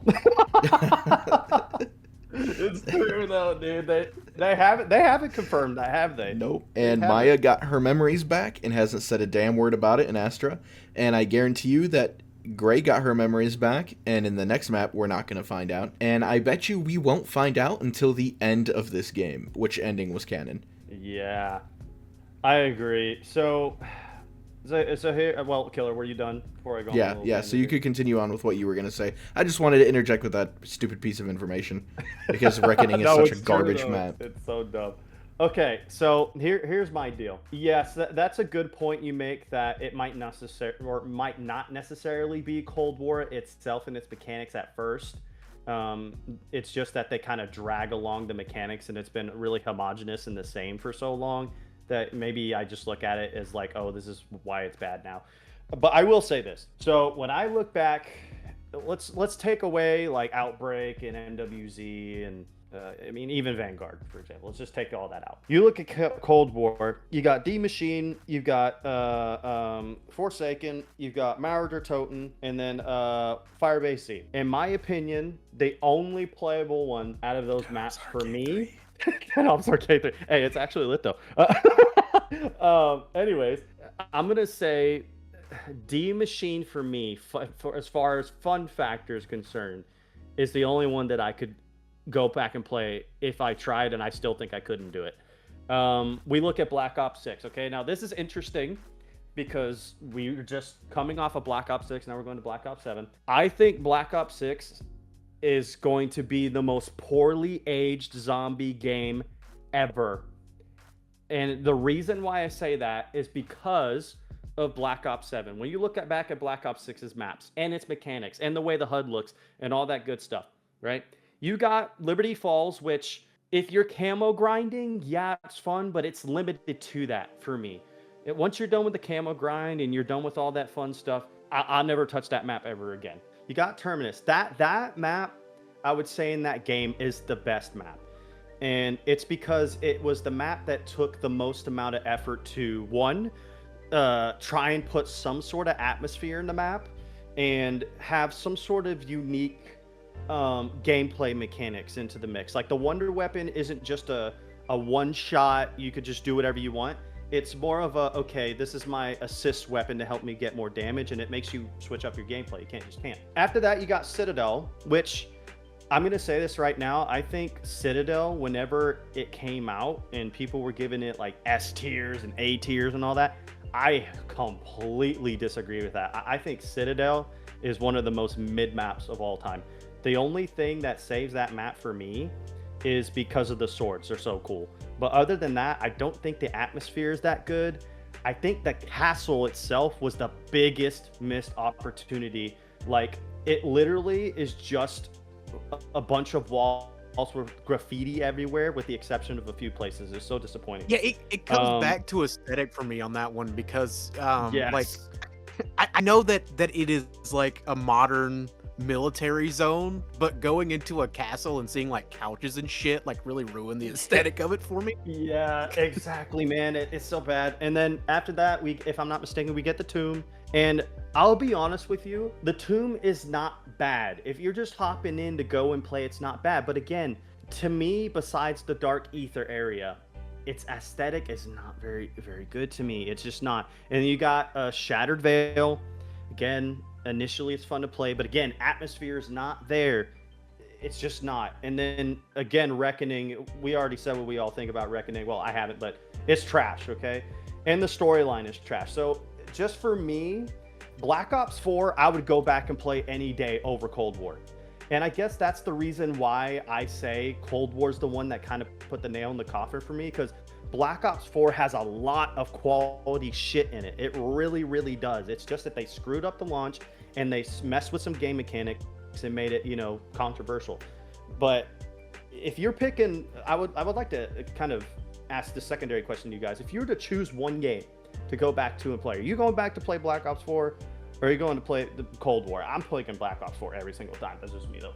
Oh, 4 for sure. Just because, you know what? I don't like the ether maps all that much outside of like a couple. I love the chaos maps for the most part. Not all of them, but the chaos maps, a good majority of them are fucking fun and look fucking nice. I would pick 4, but I wouldn't always pick 4. I do think Cold War has a purpose, and it fulfills a different kind of gameplay want than 4 does. Interesting. It's more like brain rot. Hot take: if I had to choose between Cold War or Black Ops 4, I'm not playing zombies. I'm logging off. I'm going to bed. He's selling his PC. I'm selling my PC. If someone said for the rest of your life the only zombies you can play is Cold War or Black Ops 4, I'd be like, all right, well then I'm just gonna start covering YouTube drama and become a slop tuber, dude. Oh man, I will say though, real quick, I would side with Cat on this, to be honest. I think in terms of long-term damage to zombies' identity, Black Ops 4, because you start off with this huge bombshell that is Blood of the Dead and Classified. Classified confirms that Ultimus is still alive after Moon, and that's glazed over because of everything else. And they are rescued by this new version of Primus that wants to completely destroy the cycle. And then we don't come back to the fucking story until the end of the game. Just to compare it, right, you look at something like, and this is a little bit off, right, but The Walking Dead. You have Scott Gimple, the fucking idiot, the fucking series killer himself, okay? He believed in this thing called boomerang storytelling, where you have the premiere episode that has all of your favorite characters together, and Shit then that you care about. episodes 2 through 7 Of the shit of that you don't first care about. 8 block bounces between these characters. So let's say your favorite character is Ricky Dicky Doodog Grimes, the man himself, okay? You have him in the premiere, and you do not come back to his story until episode 5 and then episode 8. I am invested in what's going on with Rick. He's the leading man. Why do I want to watch a fucking episode about Carol and Morgan? All right? Why do I want that? I don't. And in the same footstep, a lot of people like the chaos maps in their story. Cool. But for the love of fucking God, this is the second time that you give us this crazy, crazy story with the 4 characters we care about, alright? In Black Ops 2, we didn't know what we were expecting after Moon, but we open up and we don't get any answers to Ultimus. We just, we get Victus. And, well, yes, Victus has aged gracefully, and I love them now. At the time, it's like, this is a waste of my fucking time. And then you end it with Origins, and it's like, okay, sure, it's the same, it's like the same characters technically, but a new version. We didn't know what was going on. And then you open with Black Ops 3, and all of Black Ops 3 are these characters, and you get so into this story, and it's like, it ends, but it ends with a question mark, and you don't know what's happening. And then we open up Black Ops 4 with Classified and Blood of the Dead, and it's like, what the fuck? And then we have to sit around and wait all fucking year for Chaos to go through. Chaos doesn't even get an ending, so what the fuck was the point of that? And then we get, because the budget has been fucking burned at this point, Zombies gets cut. So now, the ending we were going to get that was supposed to be this great epic battle is fucking shit on, right? It's turned into this stupid little Nikolai kills everybody by poisoning their wine. They don't get a choice in their own destiny. They're just being led around like dogs again, and it's in this stupid fucking comic book art style when we were getting CGI cutscenes. And I know it's a little passionate to say, but like, to me, that right there, that's what pushed me away from Black Ops 4.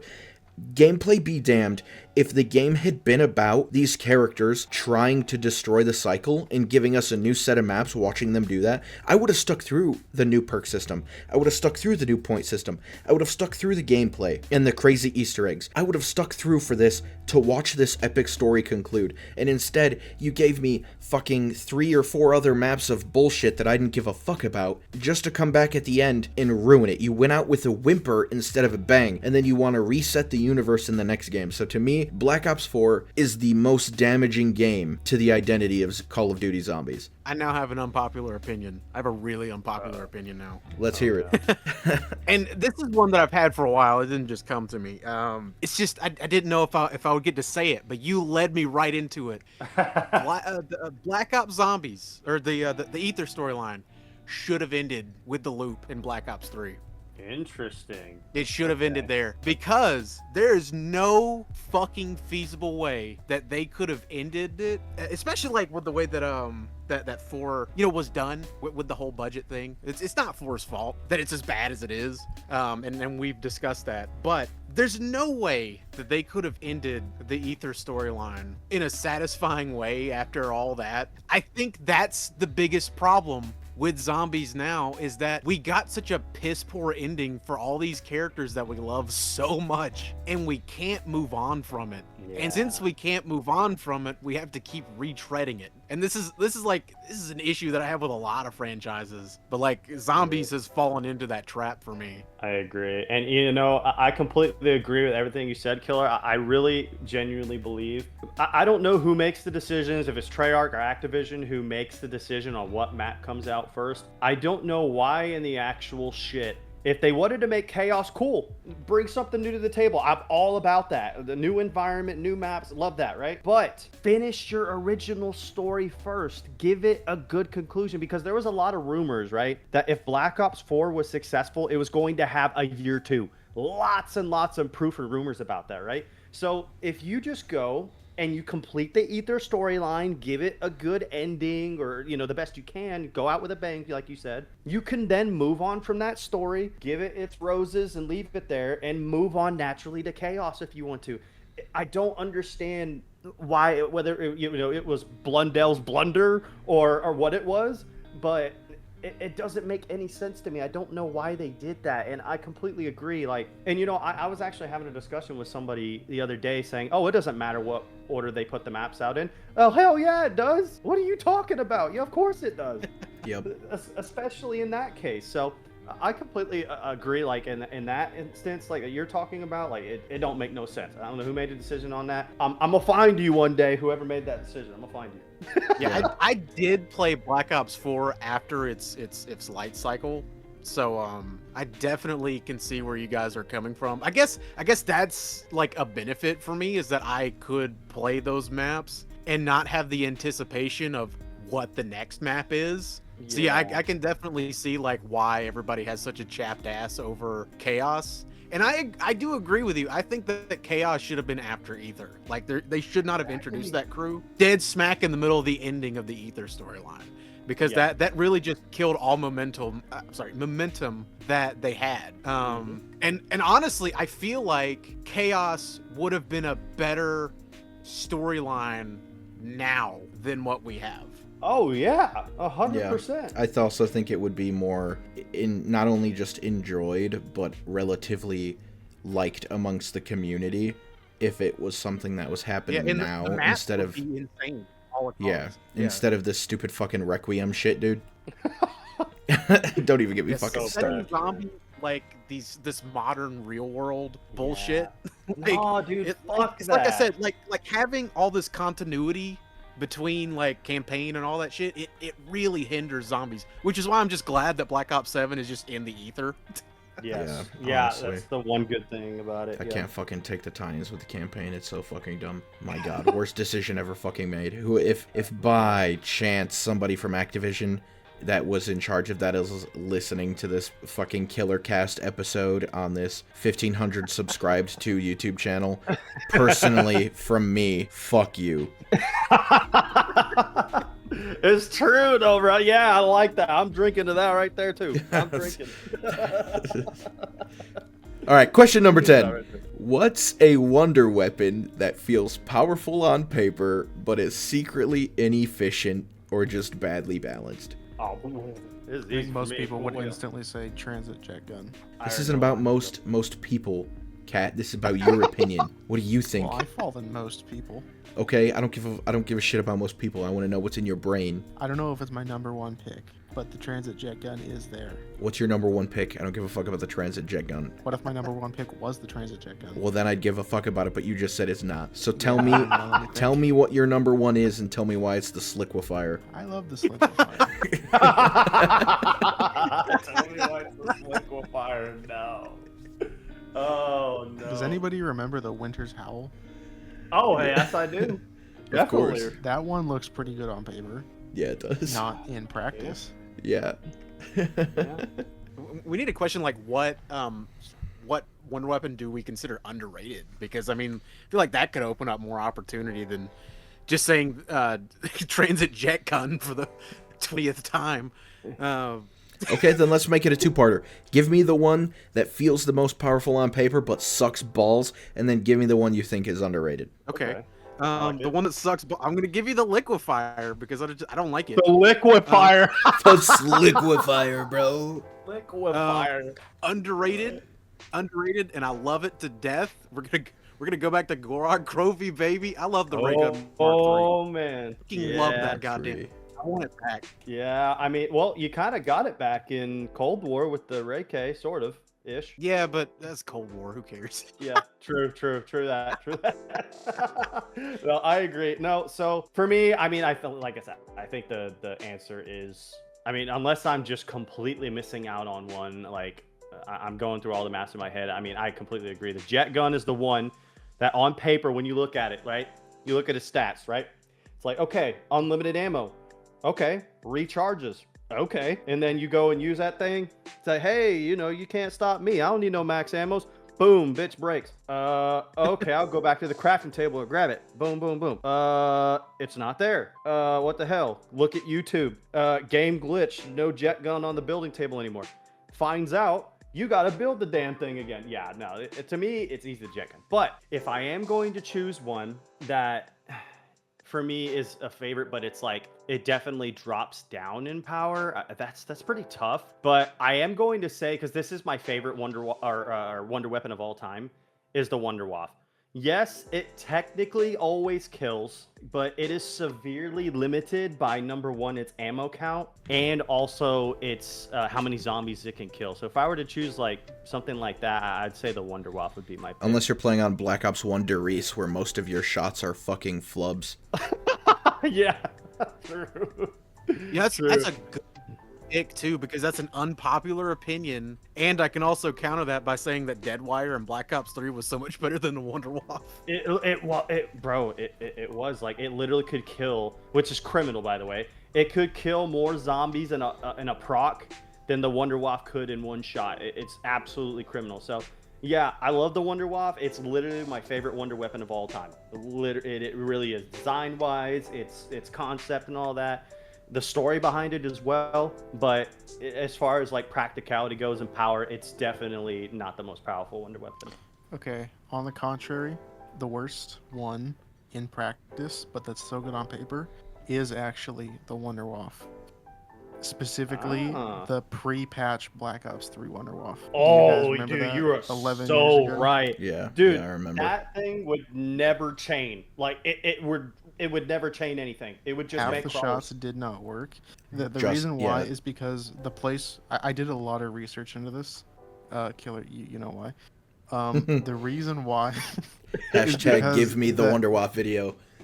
The end of the barrel of the gun on launch was placed inside of your player model, so when you shot it, it would hit your player model and it wouldn't touch any zombies. Oh, That's why half the shots were duds, and if you did hit them, they made crawlers. What? And everybody just forgets about that, but I remember because I I'm a remember. nerd. I remember that too, but Wondergate. It was trash. Wondergate. Oh my god. All right, man. Kat, what wonder weapon is extremely underrated to you? Yeah, I'm gonna change my answer on that. If you can't think of it, by the way, I'm gonna change my answer. I changed my Do mind that on the real Wonderwall. I'm gonna do you accomplice. I'm gonna pull you. So I'm gonna change my underrated wonder weapon to be Pitch the it up. KT4. To be the what? KT4. KT4. The underrated wonder weapon, KT4, or Mazamune if you upgrade it all the way. I absolutely don't understand all the hate for that wonder weapon. Everybody thinks it's trash, but it can literally carry you to round 100 like no one's business. So I don't understand why everybody hates it. I'm gonna change my answer to that. Okay, I think I have my answer. Okay. It's the Wunderwaffe DG Scharfschütze. Ooh, interesting. Okay. That is, I did a lot of research into that too. So that one on paper is really good, and in practice it is also really good. But you have to know how to use it. Okay. The thing is, the potential is way, way, way better than the normal DG2, but you have to get headshots specifically. Yes. If you get headshots, you have way more ammo, and you can kill. Your total killing potential. I wish I knew where the thing was where I found it, but it's like infinitely more than the DG2. I'm pretty sure it can kill a whole horde. If I remember correctly, it can kill a whole horde in BO4. And it has like 8 times the ammo. I mean, it might be like 20 times the ammo actually. It's a lot. Yeah, it's ridiculous. I agree with that, actually. I didn't understand the hate for that weapon either. And hey, you did say you'd be getting headshots all the time, so that makes It's sense. true. It's true. It tracks. All right, I have an opinion on this, and then a follow-up question to make this question our first 3-parter for you. Okay. So my weapon that I think feels powerful on paper, but it's just not that great, I would say, is the Blundergat. Okay. I feel like on I paper, actually really like the sweeper. I just feel like the times that I've used it, it's fun and the novelty's there for a minute, but then I find myself using my other weapons more. Yes. Now I will fuck with the Acid Gat, but I don't really fuck with the Magma Gat like that. I think that's also more powerful on paper. Okay, interesting. And then underrated weapon, man, it's hard for me because I feel like a lot of times the ray gun gets underrated because of how often, like how many years it's spent being not great. Yeah. And it is just, it's my favorite wonder weapon. I love the ray gun. I love the look. I love the sound effects. I love the feel. And I hated that it sucked for a while. Boy, did But it. you said what? I said, and boy, did it. Oh yeah, God, boy did it. Overall, underrated wonder weapon. I don't know if you exactly consider it one, but the QEDs. Oh, interesting. Okay. Hey, I will say there's one RNG thing I like about Moon. The QEDs are fun as hell to use. Right, because it's like, it's one of those things where it's extremely fun because you really don't know what you're going to get, and it kind of brings a sense of mystery to your gameplay, like we were talking about, mystery is important. And my last runner-up would be the Time Bomb, simply because of how much joy you can get out of that thing. Oh, dude. Not only with exploits, but trolling your friends. Come on, dude. Yeah, I was about to go there, bro. There was nothing like making your entire lobby log off for the night because you set that time bomb on round 2. Yeah, dude. Dude, I'm not gonna get into it. I got so many stories about, dude. I absolutely adore those memories doing that. Yeah, me too. Absolutely goated stuff. All right. Now to make this question a three-parter, if you could bring back any wonder weapon to be featured in a new map, whether it be survival or a main round-based map, you know, they've been enjoying bringing old ones back. Which one would you want brought Well, back? I already said mine. Huh? What'd you say? Oh, I already said mine where I was talking about underrated. Ray Gun Mark III. Oh, I love that damn thing. Okay, the Mark III. That's interesting. All right. Oh man. And Kat, you got yours. I gotta think about this one. That's Does tough. this include maps? Or I wasn't listening. Oh, Damn, just dog. wonder weapons. Yeah. Just bringing back any wonder weapon to Black Yeah. Ops 7, basically. Like whether it landed in a survival map or if it landed in a mainline map. Like, what wonder weapon would you want to see brought back? That's I really feel tough. like we need a third time. Okay, I'm torn. I'm torn between the DG1 and the Winter's Howl. Okay. Because, like, Okay, interesting. the DG1 was already, like, good. Like, I just talked about it. So, like, it doesn't need, like, redemption. But, like, I feel like the Winter's Howl does. They need to, like, make it right. Wasn't it in Classified? Yeah, it was in Classified and 5 and Verrooked, and that was it. Yeah, and they Yeah. didn't do it justice in Classified, right? If I remember correctly. It's better in Classified, but it's still, like, it has not anywhere near enough ammo. I think they need to, like, give Yeah, it, like, that a was the full problem. proper Okay. redo. Okay. Journey, Yeah. you got yours? Yeah, giving it like a redemption arc, like the Yeah. jet gun on Liberty Falls would be cool. It was literally like That the would be third cool. wonder weapon. Yeah. Yeah, I agree. Well, I was gonna say just on the Winter's Howl point, I do think a lot of people heavily underrate that weapon in Black Ops 4. Believe it or not, at one point, what was this, 2 or 3 years ago, I did a starting room only challenge, and I got to round 89 just using that weapon in the starting room. So I wouldn't say it's that bad, but that was just, just a quick response to that. But as far as like me specifically, honestly, I'm gonna bring back the baby gun. Bring back the baby gun, and on one map specifically what map? Bring it back on the Tachyo map. But here, I have a caveat for that though. I don't want them to just bring back the wonder weapon. I want them to use their original idea they had when making Shane, when they were gonna make 4 variants of it. I would be so down for that. That'd be I'd really be so cool. down for that. So that would be my answer. Interesting. Just for novelty alone, I would love to see the Thunder Gun Maker return. I was agree. literally just about to say that if not the Can I Ray Gun change Mark my III, answer to the Thunder Tundra gun? The Tundra gun. Oh my gosh. I really do think though, Killer, like it's a crime that they didn't bring back like any other wonder weapons to the survival maps. I don't understand why they didn't do that. They should have brought the Thunder gun to that map. You want to reuse assets. Survival maps are the perfect way. Nobody's going to complain that you're throwing reused wonder weapons in a survival map. If anything, people are going to be more excited about that. Exactly. It's It a don't make crime. no sense to me. Question 11. Should zombies have stayed a side mode forever instead of becoming a headline feature of the game? Oh, interesting. You got one for that, Accomplice? What marks the date of it not being a side mode? Well, I guess that is kind of. I My would gut say- says 2010 because that's the first time it was on the main menu and it wasn't buried in the menu. Yeah.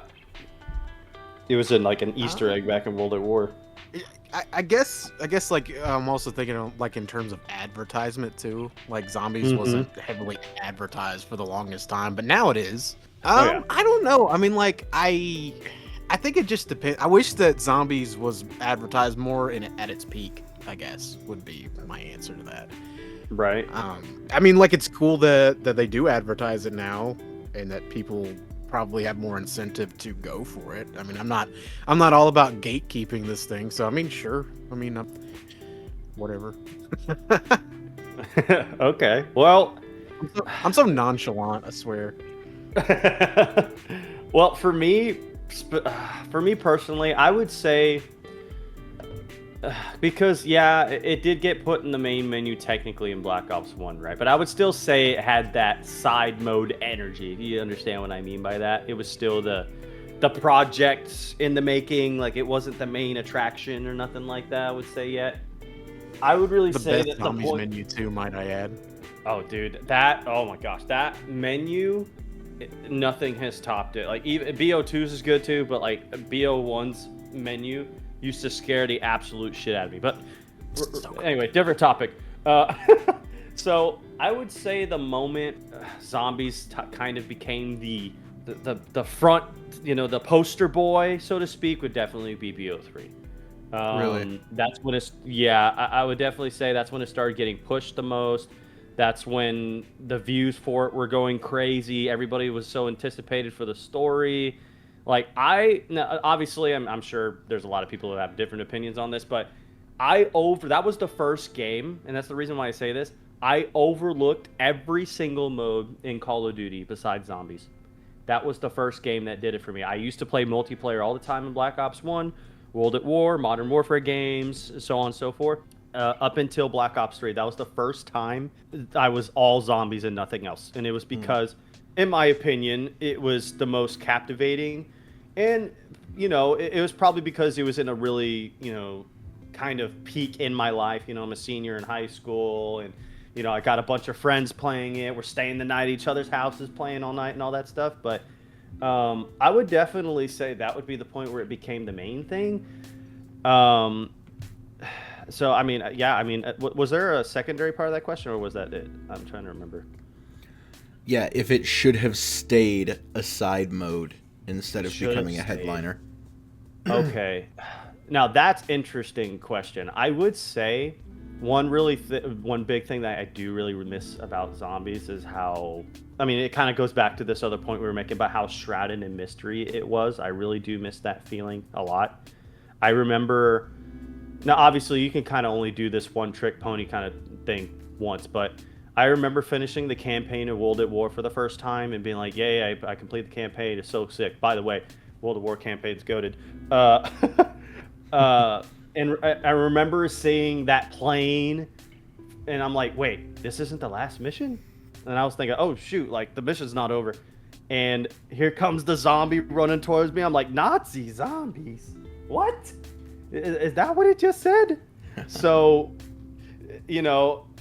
I do like that aspect of it, and maybe it was just because of World at War's atmosphere. I think World at War had the best atmosphere of any COD game of all time. World at War did. I don't think it's even close. That might be a hot... I agree with that. Yeah, that might be a hot take. I don't know, but I think World at War... I think that game is, like, top. I would say top 1 or top 2 of all time. It's so good. I agree overall. There's like nothing bad in it. Dude, for real, I agree. But just to kind of get straight to the answer to that question, I would definitely say, yeah, you could sit there and say, yeah, keep it a side mode, whatever. But I don't think it would have blossomed to what it is, or at least to what it was in its peak, if it would have stayed a side mode like that, because you kind of would have had to take the same approach of, oh, well, we kind of have to keep it secretive, or maybe keep it hidden behind certain things or unlocks or whatever. So I would say it was good in the beginning to keep it that way, just because, obviously it's the first time you're doing it. But I think in the long term, it's better to, bring it to the forefront and, make it one of the main faces, in my opinion. Kat, you got a thought? I never came to a conclusion because I'm not entirely sure. Oh, okay. Interesting. I guess there's a lot of ways you could you got to play all these scenarios in your head and be like, well, depending on, how certain things were portrayed and how people took certain things in the story, it might be better to stay, shrouded in mystery and stay the side mode. You could keep that cult following if that's what you want to call it, but I really don't think that it would have blossomed to what it is, even today. It's still a huge mode today, honestly, it still is. So I don't think it would have blossomed into the big thing it is today if it would have stayed that way. And I don't think it would have had the resources poured into it like it did as well if it stayed a side mode like that. I also don't think it'd have the cultural impact that it has had. Yeah, a lot of people don't want to admit it, but Call of Duty Zombies shaped the way that the zombie genre headed in video games. Oh, yeah, 100%. 100%. Agreed. Yeah. And then one point I would like to make, I personally would say that zombies stopped being a side mode in Black Ops 2, and the only reason I would say that was because it was heavily marketed before the game came out, and it was also the point in time in which content creation surrounding Call of Duty Zombies really started ramping up. Oh yeah, true. As well as it, even though yes, the Black Ops 1 Zombies menu is awesome, it is just the campaign main menu with a red HUD and a dude slamming at the window. Black Ops 2 gave it its own entire main menu. True. And- I would also But don't forget about the say- TVs though. The TVs with all the areas and all that. I love that too. It is different. I love the TVs. There's something about that aesthetic of that setting and being trapped in the chair and all that. It just fits. Yeah, and I mean that is Yeah, great. I think but I would say the separation from that, the main menu of Black Ops 2 with the whole model of the Earth, the music, the rotating of the Earth as you select which map, how many maps, how many game modes they had and were planned for it. Zombies really picked up after Black Ops 1, I would say, and I would think Black Ops 2 is when it stopped just being a side mode, because, like, anyone I talk to, it'd be like, did you play campaign? Oh, yeah. You playing multiplayer? Oh, of course. You playing zombies? Fuck yeah, I'm playing zombies. Like, where in BO1 you'd ask somebody, you running zombies at all? They'd be like, nah, that's not really my thing. Yeah, true. I would agree with BO2 because that's also the first time they put it on the back of the box. It was like Ooh, the good point. back of the back of the box had 3 pillars, and it was the 3 modes, and the BO1 did not have that. It was only the campaign and the multiplayer. And the pre-order poster on one side was the campaign poster, and when you True. flipped it over, it was Misty. Yeah, true. That's a good point. That's a very good point. Okay, moving on to our next question. Which map punishes solo players, like, extremely unfairly that fans excuse? Like, they kind of, like, give it a pass even though it just punishes solo players. I hate that you added the last bit because I had the perfect answer, and the answer, assuming that people didn't forgive it, would have been Duran Fong. But unfortunately, you added the last 2 words, Nobody excuses Vanguard. which is not a joke. Because if you have all It's true. tier 4 perks and you die, it costs 75,000 Yes! points to get all your Dude, it's perks so back. bad. That's actually kind of true though. I mean, yeah. I mean, I did the math. I'm pretty sure it's 75,000. And Yeah, if you 'cause die it- again, it doubles. yeah, because I think you're right. Because it goes from 0, the first one's free, then it goes from 2,500 to 5,000 to 7,500, right? If I remember that Mhm. correctly. I think so. So yeah, I think yeah, it's true. That is pretty punishing.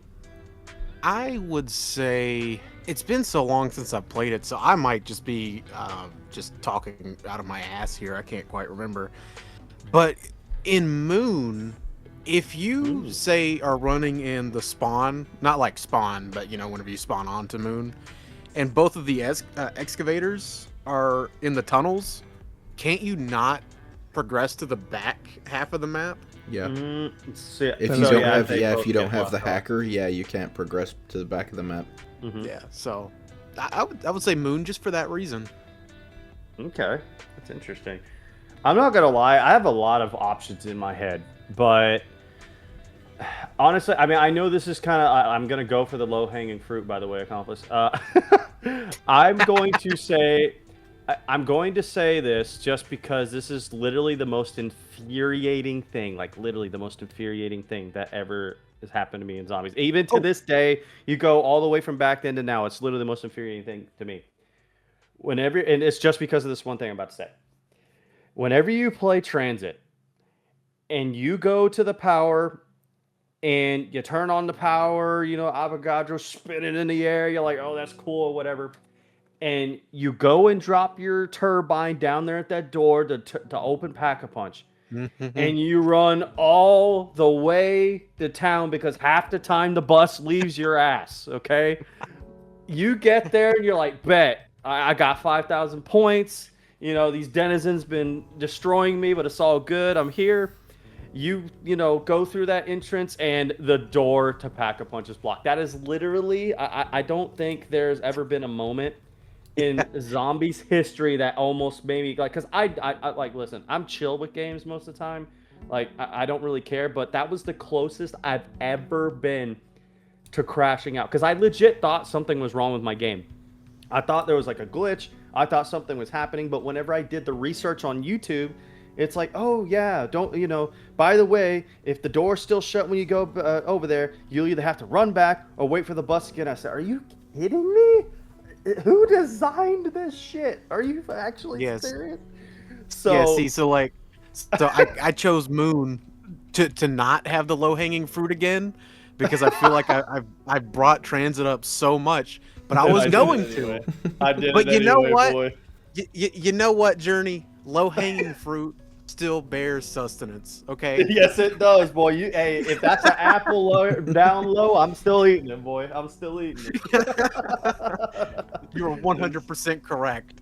Oh my! It's so. I don't know how you guys, other guys, feel about it, but that shit, when it happened to me for the first time, made me so infuriated. I don't know why, but it just did. It just hit the right button at the right time, I guess. But it was awful. It was bad. I do think the two best answers are probably Moon and Transit. I think. Yeah. But, like, objectively speaking, like, if there is a way to soft lock the game because you didn't pick up the hacker, like, that's bad design. The only way to get out of it, other than killing yourself, is if you have like an anywhere but here. But obviously, you don't get that on the first game. So yeah. I feel like with Moon, at least, like, if you're on the back half of the map and you're all good to go, you're good. But if you're, you know, if you're in spawn, you're fucked. So there is that. Or you could let the astronaut take your jug and teleport you.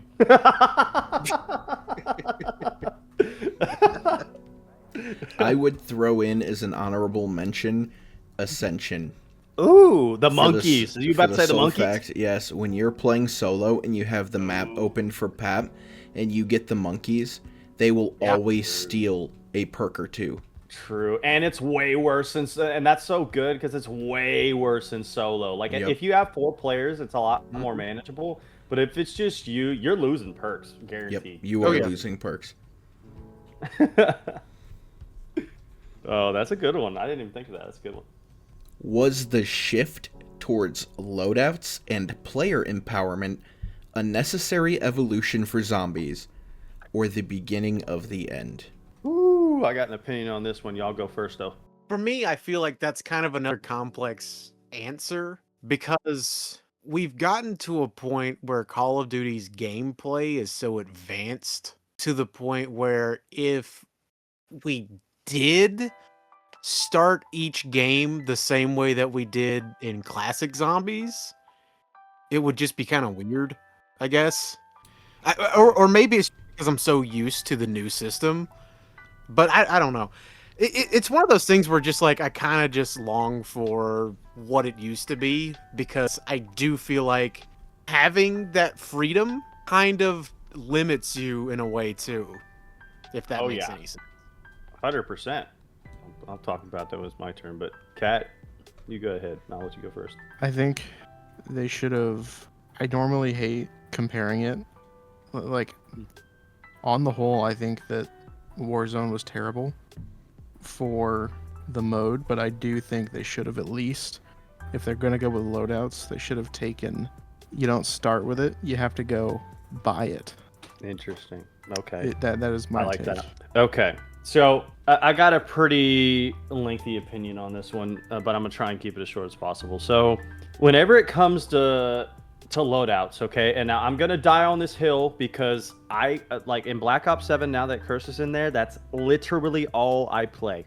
I would much rather start with the starting pistol than have loadouts. This is me. But before I get to that, I do want to say, definitely loadouts for me. Now it's not as bad because of Cursed, for me specifically, but whenever you had Cold War, you had Vanguard, Modern Warfare Zombies, you had Black Ops 6, with the loadout system, For me, unless you were camo grinding, to me, that's the only time for me that you could maybe make a point for it being more convenient. Because I mean, I understand the point of, not wanting to go hit the box a million times to get the weapon you want.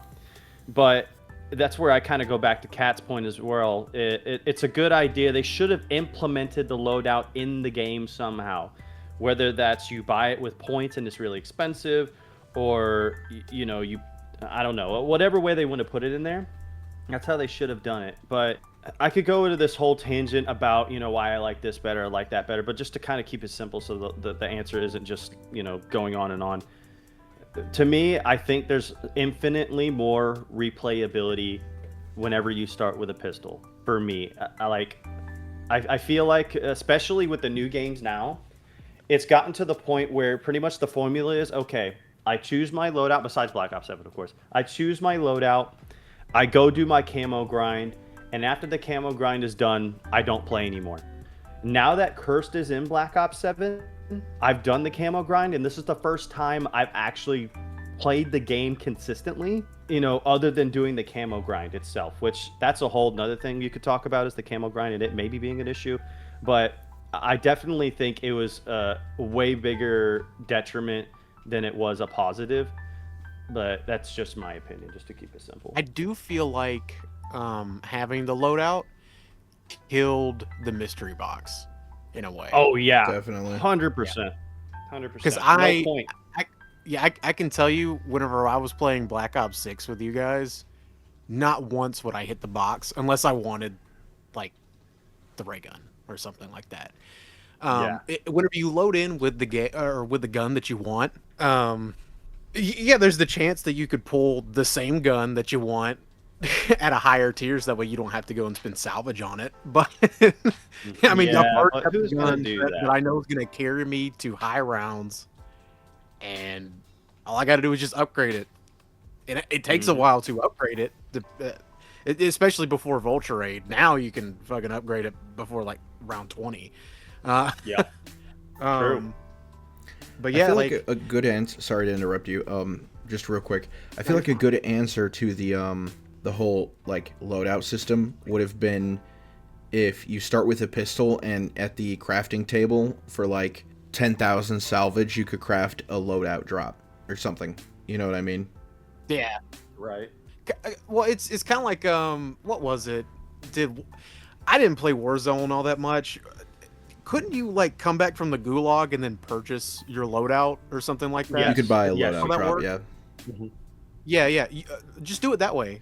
Again, it's kind of going back to what Kat was saying. Yeah. Yeah, but I will say this, and like I said, it's just a deeper issue with the modern systems in general. But I wouldn't say put it in the crafting table, only because number one, oh my gosh, there's so much. I don't know if y'all have looked at the crafting table ever since the Reloaded update. There's so much crap in that thing. I don't even want to look at it right now. I only went in there to buy Rad-X. Dude, it's so bad. They need to either revamp the crafting table to, like, I don't know, organize it better, or just recreate the UI in general, because it's absolutely awful. But I mean, I agree with the sentiment, though. The loadout should have been in the game and not just being selected in the menu, right? And to me, it's a testament with Curse now. Like, I've played the game so much more than any of the modern zombies, any of them. And it's just because starting off with that pistol and then branching off to multiple decisions. Do I go for the wall weapon? Do I go for the mystery box weapon? Do I decide to do something else like that? I love that branching of what do you choose. And when you start off with the weapon, exactly which one you want as well, it absolutely kills that progression. So I definitely think it did a lot more harm than good. I think that Raffle Waffles was the one that said it best. Like, when it comes to the argument against using it or for using it, is that, yeah, I can just make myself spawn in with the worst weapon and climb that ladder, but whenever you have that up, why would you want to? Exactly. Exactly. I hate when people make that point. Like, I just think it's stupid. I'll be honest with you. I just think it's a stupid point. If the feature is there, you naturally in the game are going to try and use the best things you can that will give you the best advantage. And if you're sitting there and you've got a loadout with a maxed out AR or LMG or whatever it is, and then you could just be like, nah, I'm going to use the pistol. You're gonna end up picking that, right? You're gonna end up picking the loadout every time, just because of how much of an advantage it gives you. But when you take that away, and like I said, I'll keep going to curse. I really think it's such a big thing for BO7. I really think it is. It changes the gameplay loop completely. So, like I said, I'll die on that bed of it does way more harm than good. What are we Well, talking I think about? that's what makes it compelling too, is that you have a different experience every time that you load in. That's what makes zombies compelling. Yeah, I agree. Exactly. I was gone. God damn it, Cat. You. My, Well, good For, for like, you. I've Good been for you. gone We for were like on the the past same like. question. Meow cat. were on I've the been same gone for like the question the whole past 8 time. minutes. My girlfriend got mad at me for spending too much time with you. Damn, I'm sorry. and she wanted to go home. So Hey you, do not skip this fucking video. I have something to say. So, you've subbed to the channel, and now I bet you're thinking, oh, how do I get more involved in the community? Well, buckle up, bitch! Scroll down and join the official Killer Code Discord. That's right, buddy. You can now become a child of the Red Forest and interact with Killer, Accomplice, and any of the other friends on the channel. One of them is a fucking clam!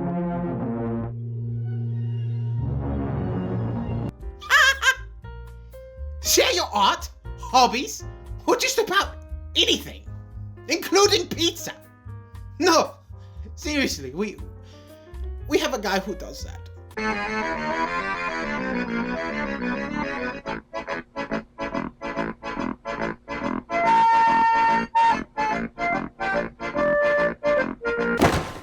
Pizza time. You can also play Zombies, Battlefield, Fortnite, or any other plethora of games with us. All you gotta do is join. Just scroll down. I'll wait. No, seriously, just click the fucking button. Do it! Yeah! Unless you didn't, then boo! Fuck you! Now back to the video.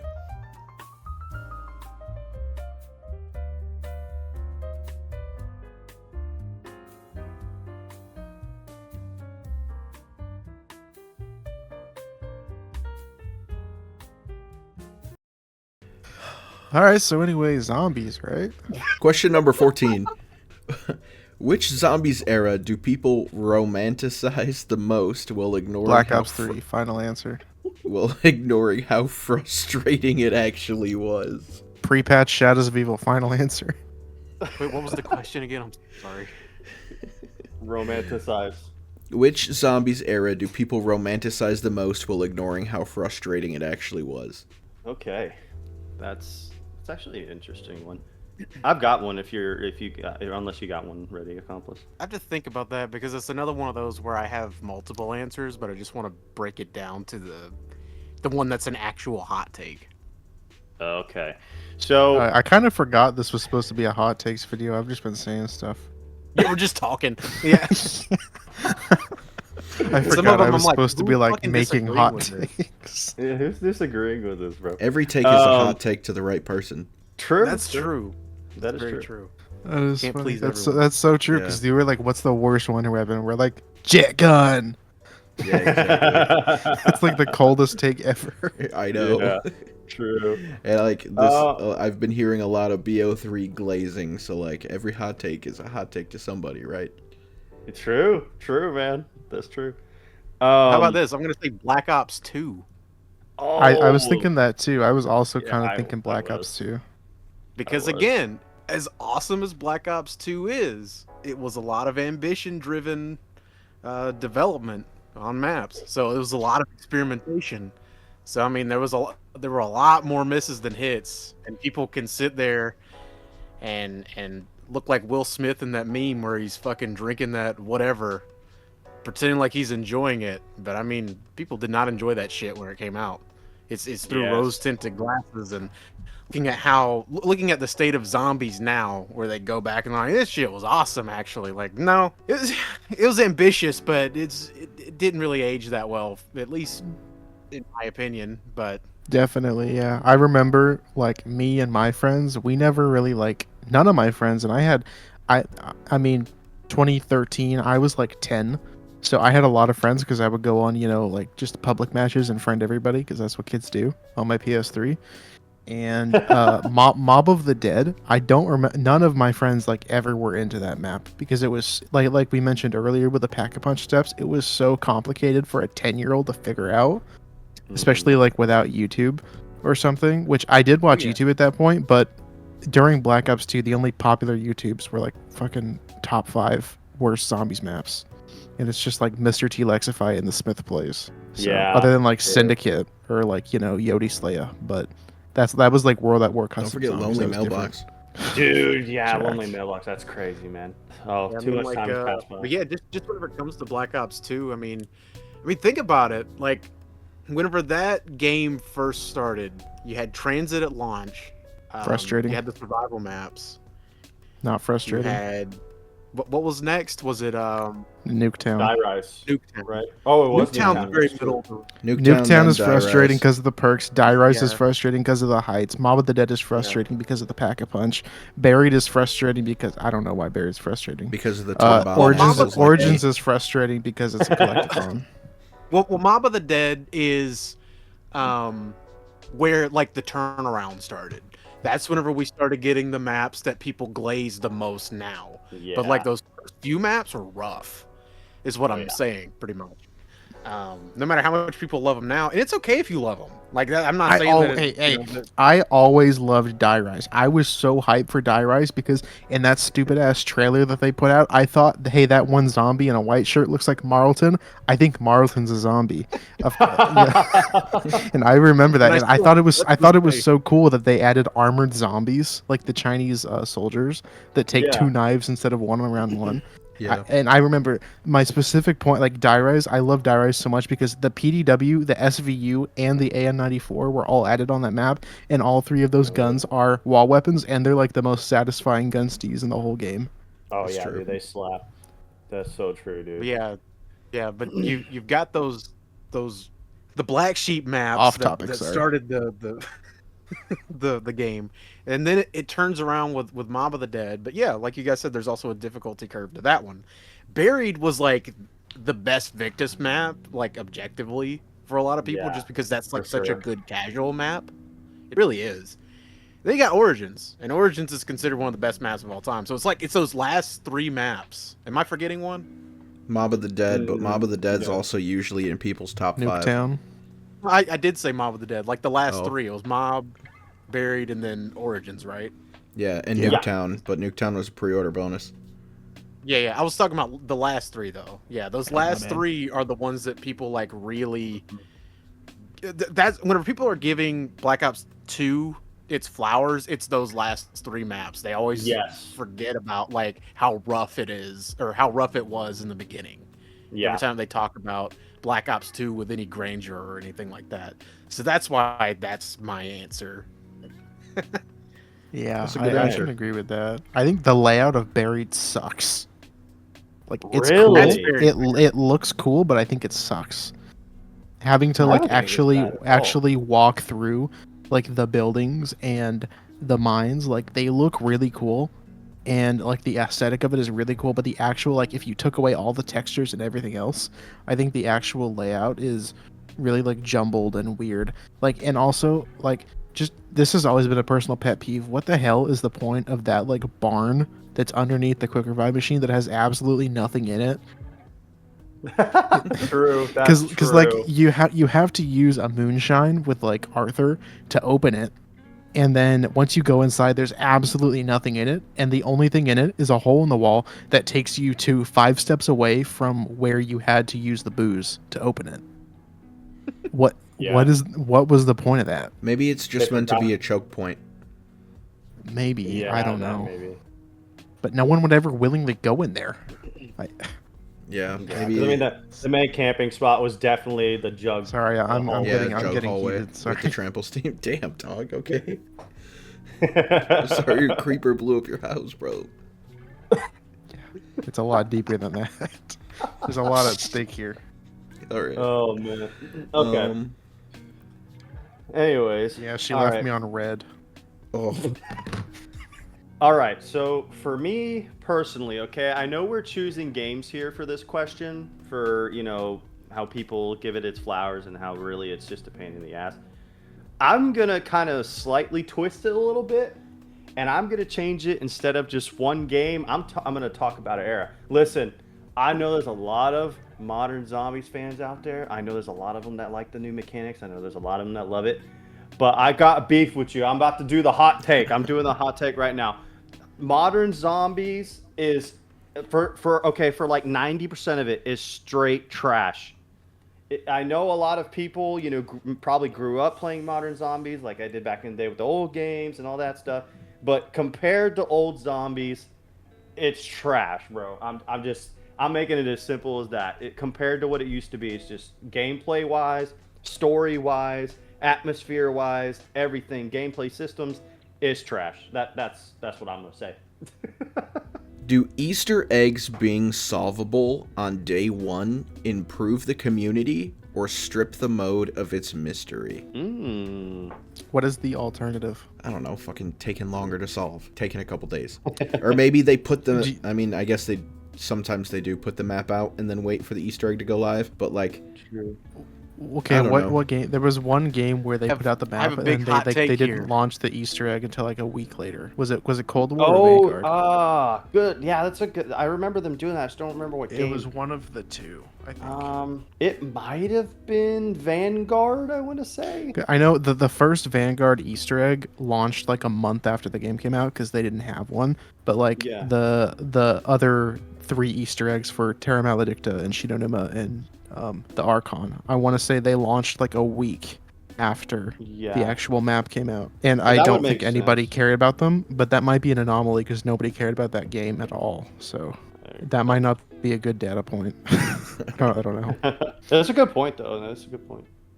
But anyway, what do you guys think? Well, Accomplice, you had the hot take. You go, my guy. I have a hot take here. Ooh. I don't fucking care. Don't give a shit, honestly.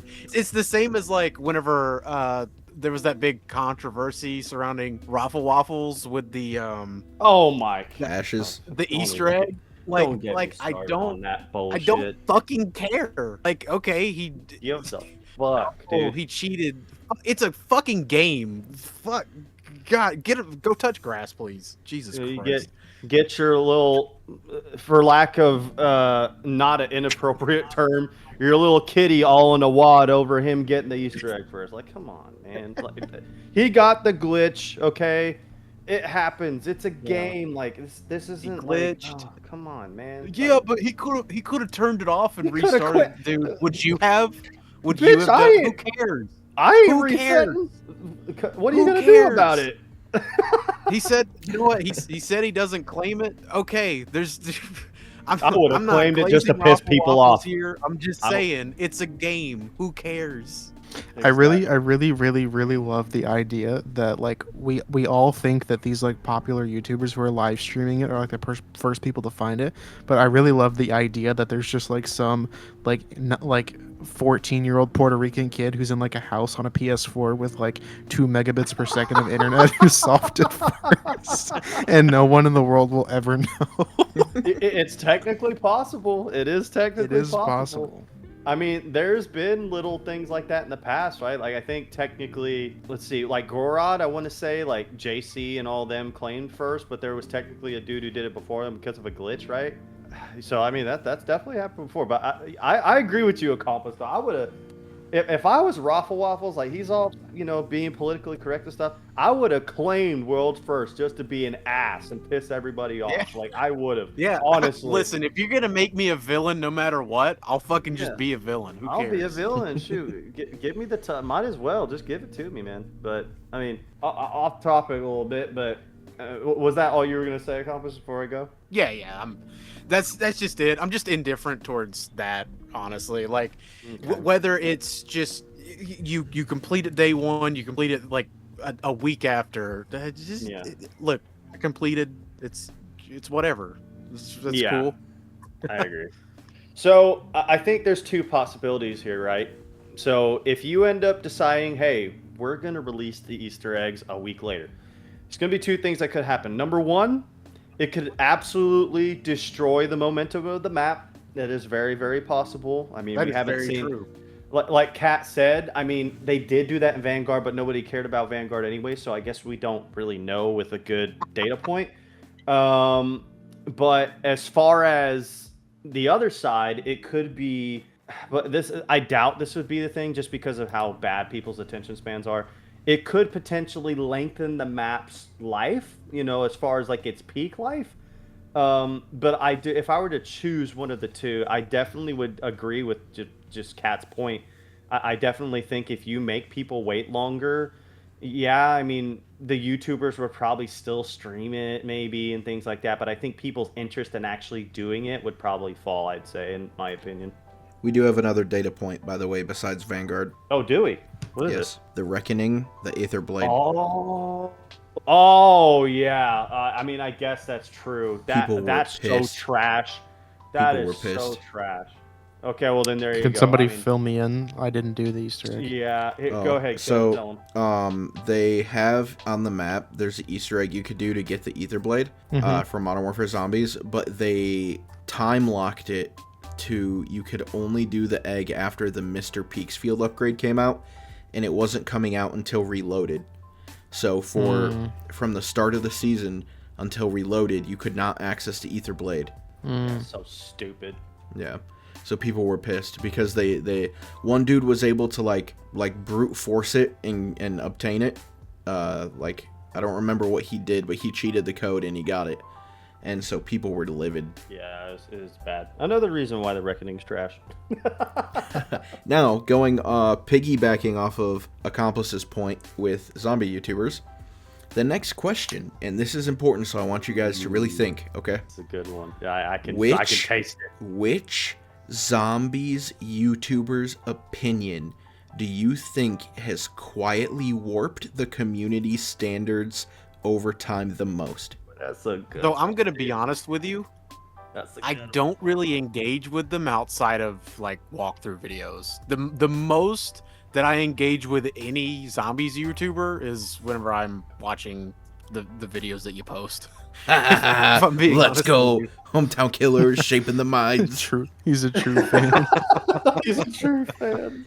And also, that's my I've known boy. you for what, Almost 2 15 decades. years now? Yeah. Yeah, like That's there's right. that too. So I mean, I don't know. Like I've never really been like the type of person that watches YouTubers in general. Like if something's funny, I'll watch it, but I don't really like dive deep into a lot of things. I mean, like, I think that a lot of zombies YouTubers do good guides, and that's all that I can really say. Okay. All right. Cat or Journey, you guys got an opinion? so- Except for the fire bow. Go ahead. Oh, yep. I was gonna say the firebow, and apparently the Wonderwap video. We need that as well. Yep. I have ahead, two Kat. answers. So I have an answer for old zombies and for new zombies. Ooh, I, interesting. by new zombies, I don't mean like Cold War, like post Cold War. I just mean like, like post Black Ops 3. But Okay. for old zombies, I am going to say that the biggest influence. That was the question, right? It's, like on community like- opinion. Yeah, like who, like basically, which zombie YouTuber, like their opinion, do you think impacted the community standards? Okay, I don't have a ton of evidence to back this up because it's been a really long time. But just for opinion-based. old zombies like World at War, Black Ops 1, I'm going to say Yodi Slaya. He really popularized the PPSH being like the best thing to ever exist, and is the reason. I don't know if you guys remember, they made like montages back in like when Grovey was coming out of people I reacting to the do. PPSH coming back. Yeah. I do. Because of Yodi Slaya and how insanely like he hyped up that PPSH, the PP, right? Yeah. So that's my answer for old zombies. And there's probably a better one, but that's just what I thought of. And then for new zombies, I think this might make Killer mad. Uh-oh. I think the answer is definitely okay. You could go two ways. You could either go the Black Ops 4 way or the way I'm going. The Black Ops 4 way is probably the real answer because everybody said it sucked, so therefore it must suck, which is crazy. But never mind that. I'm not gonna go that way because it's not as interesting. The real answer for modern zombies is Mr. T Lexify putting Call of the Dead in S tier and Gorod Krovi in S tier. Both of those maps are cool. Neither of them are S tier. I'm sorry. Call of the Dead is like B tier at best, more like C tier. Gorod Krovi, A tier. Okay, sure, whatever. Even though I think, like whoever said it earlier, the Groth modules are really annoying. Also, that map drops frames like a bitch on PS4. Yeah, it does. It does. Even on my PC, it still drops frames. It's the only map that does it. Yeah, there's too So, much shit going on in I know Killer really has like a passion, like I do not hate Mr. T-Lexify at all, right? Like I think he's a really interesting, passionate guy, but sometimes I think he speaks with too much passion, and that has led him to be extremely passionate about certain things, and those two things are like Call of the Dead and Gorod Krovi. I think it just shouldn't be. Everyone, like I look at rankings nowadays and everybody's putting Call of the Dead in A tier, S tier. When? Since when? Like, it's cool. I love George Romero. The aesthetic is really cool. The background music is really cool. The fog is really cool. The lighthouse is really cool. The scavenger and VR11 are really cool. But it's just like the map after round 12 is like not fun to play anymore. Once you hit round 20, there's no traps. There's no like I don't even know how to put it. Just the flow of the map once you are done setting up is like horrifically walking in a circle in front of the lighthouse or inside the lighthouse, and there's like it feels like there's like nothing else to it, and I just could never get into it. I love Togder Toten infinitely more than Call of the Dead, and Gorod Krovi. It's a cool map. It's good. It's fine. It's actually a very great map, but I don't know. I think there are other better maps in Black Ops 3. You forgot one other thing that Mr. T Lexified. What did he popularize? He popularized, and this I feel like is really big in the community, especially amongst smaller content creators, and that would be stealing content and not giving credit.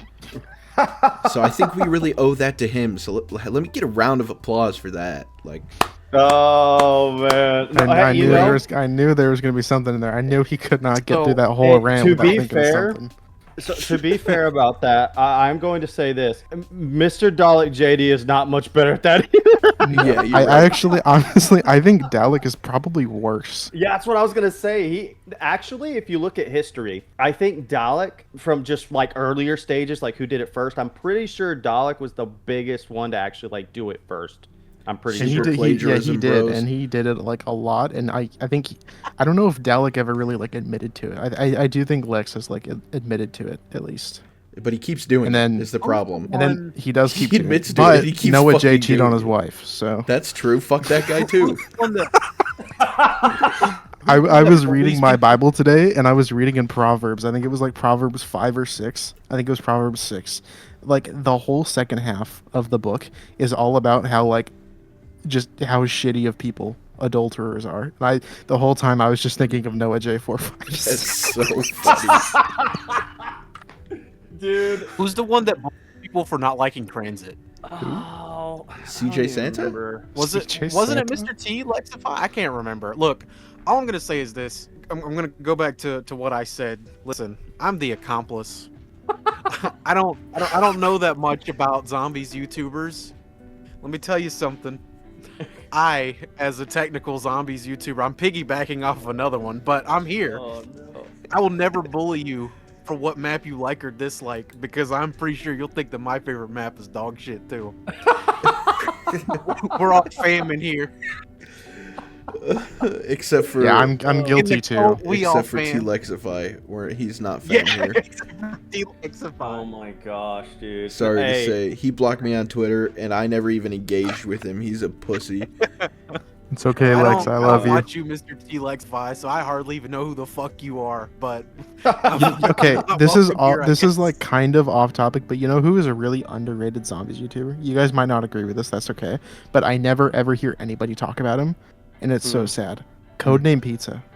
He's such a wholesome guy. oh, dude, I watch No, his shit all the I've time. I've seen Codename Pizza get some good flowers. I watch I have his I have never disgusting ever seen Mondays any, still. I have never seen anybody else talk about him, and because he's so wholesome, right? He's kind of Yeah, he like is. Milo, I guess. He's Yeah. like he's just kind of in his own world, though. I think is probably why. That I feel like with zombies content creators, sometimes that's the best place to be when you start rising up, because you start associating with other people, or you start like trying to match other people's energy. And I'm sure he's a great guy, and every once in a while I'll watch a video, but my timeline is so overly condensed with the gaming revolution, and every video he makes, Oh my he God. makes these wild, Oh. baseless theories and claims them as fact, and I'm like, My biggest Dog. issue with him is that he spoils everything new right in the title and thumbnail. Oh Yeah. yeah, it's The bad. instant I had to block him because anytime anything ever happens, it would instantly be spoiled for me in his title and thumbnail. Yeah, Crazy. it's true, man. Okay. Well, so for me, so I'm gonna kind of piggyback off of what you said, Kat. So I'm not gonna do the old and new, but I'm just gonna say in general, because I think he was the biggest influence positively and negatively in the community. I'm gonna go with Lex. I'm gonna go with Lex. And again, sure, has he done some controversial things? Has he probably done some things that he shouldn't be doing? Yeah, I agree. Is he smart when it comes to he that's blocked the Killer right way to on put it. Twitter. That's unforgivable. Is he smart in choosing his relationships? No, he's not. which is but- surprising considering how big that fucking head is. Anyways, Jimmy Neutron looking ass. Yeah, he's balding, bro. He needs to Anyway, let keep it go. going, keep going, keep going. Anyways, I mean, I will say this. What makes me sad about the whole Mr. T Lexify situation, and hell, even like Noah J and all the other guys, is that I have so many fond memories growing up watching him and watching his content. Like, you could think whatever you want of him now, that's fine. But back in the day, man, when like him and the Smith plays were like making top fives, and then BO3's Prime and Noah J and all those guys, like I absolutely loved watching their stuff, man. Me too. I I would come home loved from it. school every single day watch Seriously, and those you know, videos in like and 20, like I s- 2013, 2014. 100%, man. And like I said, yeah, the way he's doing stuff now and what happened and what he did, and hell, even some other YouTubers, you could say, you know, they've done really shitty things as well. But I'm gonna say he has made the most positive and negative impact on the zombies community. Positive, as in he was a really big figure in the community for a long time, obviously, and he was a very big personality as well. He was really fun to watch. He was funny and all that good stuff. But I think what kind of changed was whenever, obviously, he started kind of getting into the React channel stuff, which he was kind of the first one to, out of the zombies community anyway, to pioneer that stuff. And, you know, people started copying him, and then obviously, you know, people stealing people's videos just for watch content and stuff like that. It's a whole different subject. But and then he gets into the drama with, you know, the relationship thing, which obviously we'll never know the facts of what did actually happen 100%, but regardless, it wasn't smart, regardless of what he actually did. And then now, like, I don't know if you've seen, just because, I mean, I haven't ever, like, blocked anybody on YouTube, so I still see his stuff pop up every once in a while. I don't know if you've seen his latest video thumbnail. That thing almost made me cry looking at it. I'm pretty sure, now, I could be, just speculation a little bit. I'm like, just because I'm pretty good at noticing it, I'm like 95% sure he's using AI in his thumbnails. Yeah, now. I noticed it like a month ago, I think. Yeah, and what's so sad is that he's the one who's been like really vocal about that side of it. So he says that shit, but then he goes and, you know, makes AI thumbnails and stuff like that. And I don't know, man. It's just, to me, it's just sad. It's just sad Flip how flopping harder than me on the first question. yeah, right. It's sad, man. It really is sad that, you know, somebody so, you know, influential in the community at first and so positively looked at just ended up dropping the ball so hard. And it's just sad overall. Hell, the whole zombies community kind of splitting up because of that, sort of. It was really sad. But if I were to choose one, negative and positive, it would be him. That is Solid so choice. sad, dude. It hurt me so bad when Patrick put out that video. Oh, dude, I know. It's just, and like I said, regardless of whatever you think of the situation, like you agree with this guy, you don't agree with this guy, it's just sad, regardless, no matter what way you look at it. Just because you remember those times they were all together at the Z house and before that, in their prime and all that, and you look at those times and it completely affects those memories because you're like, wow, it's just not the same. You don't look at it the same anymore. You know, it's just kind of like something in the distance you can't really grab onto anymore, but it's just kind of in the back of your mind somewhere. So I know that got kind of sad, but that's what I would go with. I get it, and I guess the main difference for me is I never watched him back then. I didn't even know he existed as a content creator. Right. I didn't know who he was until his scandal, his little scandy behavior. Yeah. But me That's personally, actually kind of impressive. I do not, like you said, it's a situation I'll never know the truth of, so therefore I do not base my judgment on that. What I strictly base my judgment on is how he acts in the community now. Yeah. And that is why I will sit here and I will clown on that guy, because all I see, instead of memories of videos where he was at the top of the community and like doing great things, all I see is a content creator who's a has-been, who is stealing other people's content or stealing their renders or playing people's maps or using mods and not crediting them. And to me, that's just scummy behavior. And like, you can be at the top but still be an asshole, and you can fall from grace and still be an asshole. And so to me, that's why I'm so shitty on it, is because that's just how I see it. And to be honest with you, I knew who NoahJ456 was, but I never watched his videos because he always gave me douchebag vibes. Yeah, I Always. completely understand what you're saying. And I liked Lonely Mailbox, I liked Milo way back in the day, and I liked Syndicate. Those are the guys I watched when they were doing zombies content. And then Lonely Mailbox, like, I stopped watching because I kind of fell out of YouTube.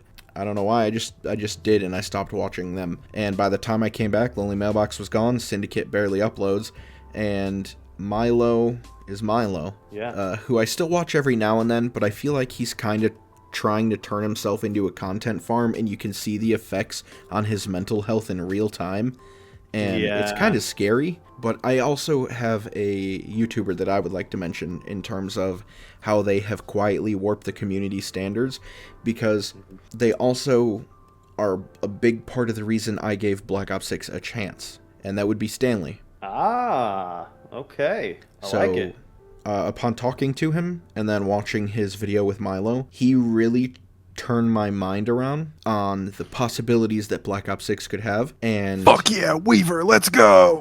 yeah, so actually that is a big reason why I made my first sobering take video on Black Ops 6, which got me into the position I was in to meet a bunch of the people that I met. Like, without that video, I would have never met Clam. I probably would have never messaged Cat to, you know, like, in his videos, because like the negativity I was feeling towards COD, I was about to drop COD content completely, like with my channel. A lot of my videos were negative, and I was about to just be done with it. And then his opinion changed my mind, and I approached it from a more positive and open-minded point of view, and here we are today. And I've actually seen that happen to a lot of the people that, like, he talks to, or that, like, begin watching his videos, you know what I mean? I've noticed, like, his positivity, like if you watch one of his videos, you pop one open right now and like watch one of his videos about the positivity, the good things and the bad things in modern zombies. Yeah. It's enough to make you sit back and go, maybe it's not all bad. Real. Yeah, I remember when for sure. I remember when I just met you. You were just like going on that like, you made this one video. I don't remember which video it was, where you were like ranting about how you just wanted to like stop caring about all that crap, from Yep. like or holding on to Black Ops 3 or whatever it was, you know. Yeah. And just like I have been doing that too, and like I am still absolutely going to make videos about how everything is like the world is ending because more people watch them, but over like so I'm going to present myself as a Call of Duty doomer, but on the whole I actually think I think if you put a lot of people hate on Call of Duty. Like if you go on Steam, they all have like mostly negative reviews. I think if you put them in a vacuum, Call of Duty games are actually in the upper echelon of quality of AAA video games compared to the average of other games. They are definitely, I think, above average. They have tons of content. They still have the same gameplay loop that they did 15 years ago that everybody loved. I think the only reason people rate them badly is because of franchise fatigue and because they buy the next game every year. I don't know about you guys. When I was a kid, I didn't buy the next Call of Duty every year. I played Black Ops 3 for like 5 years. I played Black Ops 1 Shame on it. literally for like, I didn't buy Modern Warfare. I only ever bought Black Ops. So like when Black Ops 2 came out and we had 2 games between Black Ops 2 and 3, I played Black Ops 2 for 3 years and I never ever got bored of it. They didn't have seasons. They only had 4 map packs and 1 DLC Yep. gun. Yeah. True. And Yeah. I never mainly ever stick got bored to of it Vanguard once. titles. Yeah. Yeah. I did Yeah, that too. I will think say that's if what I we did. just didn't buy I don't even know where this came from. I don't know what I was talking about. Oh yeah, I was talking about being like positive, but like I think Black Ops 7 on the whole, minus the campaign writing, is actually like a very very good game. Like It the is. feel, It I think definitely is. the feeling of the gameplay is like the tightest the franchise has like almost ever felt in terms of Yeah. like movement and gunplay and stuff. And I also think Black Ops 6 is like a 9 out of 10 video game, minus like the campaign ending, dropping the ball. I think, Wow. and Reckoning as well, I guess. And the multiplayer I think was kind of mediocre compared to normal Treyarch's, but I think it was still pretty good. But like everybody now will say Black Ops 6 is awful. It's AI slop. And yeah, I get there's like the whole AI in bundles thing, and I don't like it either. But on the whole, the video game as a piece of content, I think is like actually really good. And I think there's not enough people who acknowledge that Call of Duty games are actually not really bad games. They might not be for you, but objectively speaking, outside of a few instances, I think they generally are actually like good video games. Yeah, They're solid at the competent very games. least. Like, yeah, like I don't know if you guys remember, I sent a comment in here one time from that random guy who was like, nobody has ever killed Call of Duty because there is absolutely no replacement for Call of Duty. There's no not. game that has ever provided the same type and amount of content that Call of Duty has, no matter how hard they tried. And I True. mean, it's true. I Even agree this year, 100%. where Battlefield 6 and Arc Raiders went crazy, Black Ops 7 is still like one of the best-selling games. Yes, it is. And It might not be popular online, but it still sells. I agree, man. And when it comes to that specifically, like I will say this, like if Black Ops 7 continues on the tread that it is for me, right? So I would say my top 3 like zombies games would probably be BO3, then BO1, then BO2. After that, it kind of goes everywhere. I'm not gonna lie. If they continue with the content, they continue with the quality maps, and they continue with the uniqueness, right, of all the locations and everything like that, I legitimately think it could be right below those games, like right there. I really do. For zombies specifically, I really do think it could be right there, like over Black Ops 4, over all those other games. I really do think that. And I like- think the overblown outrage of it's just this, that, and the other thing over COD. Yeah, you're right. It's definitely a fatigue thing, which is why I think in the future, number one, just don't buy the game every year if that's your problem. But number two, maybe not make a game every single year. That is Maybe true. going That is forward. like my number one wish, is that instead of having 15 development teams who make a game like every year, if we just like chopped like a bunch of that down and just put out like one game every maybe 3 years. You Mhm. could maybe get away with 2. I liked originally, I don't know if you guys remember the leaks that Modern Warfare 3 was going to be DLC for Modern Warfare 2. That was just like Yeah. multiplayer maps for like Yeah. $40. I thought that was a wonderful idea. I know why they didn't do it. It's because if it's a DLC, you can't sell it on store shelves. It needs to be a Yep. full game. Exactly. But I really thought that was a good idea because like if Modern Warfare 3 had an awful campaign, obviously it was done in less than a year and Yeah, everything. trash. But the multiplayer part of Modern Warfare 3 was like very polished though. Like it was obviously Yeah. what they worked on. And if that was just the DLC $40 for Modern Warfare 2, not even zombies because that was also kind of half-assed. I mean, I think a lot of people would have really liked that, and there would have been nowhere near the amount of outrage, and they would have had to do infinitely less work to make the game because they wouldn't have had to worry about 2 of the 3 modes. And I wish Sure. Black Ops 7 was that too, for Black Ops I agree. 6. And I don't know what the hell they're talking about when they say Black Ops 7 was our true vision. Black Ops 6 was just filler. No, because it has the same exact problem that Modern Warfare 2 and 3 did, where the campaign clearly super duper suffers because it was made in such a short amount of time. Yeah. Like I don't know. I think they should cool it because we totally did. We all used to play the same Call of Duty game for like 5 years and nobody cared. We didn't get updates. yeah. Yeah, I think a part of Accomplice the and problem- I spent a long time Yeah. playing Zombies Chronicles. Dude, I still play World at War all the time. I love World at War so Mhm. much. I don't know who said it earlier. World at War is I like still play. honest. I did. Yeah. What'd Yeah, you say, World at Kyle? War I is still play my Black Ops number 3. one Call I of have Duty. it on my PlayStation 5 right now. Black Ops. I think One, World at Black Ops War 3. is like the best Call of Duty Yeah, of I all still play time. Black Ops 3. It's yeah, me too. I have like 1,500 hours in Black Ops 3. I hit Prestige Master twice in Zombies.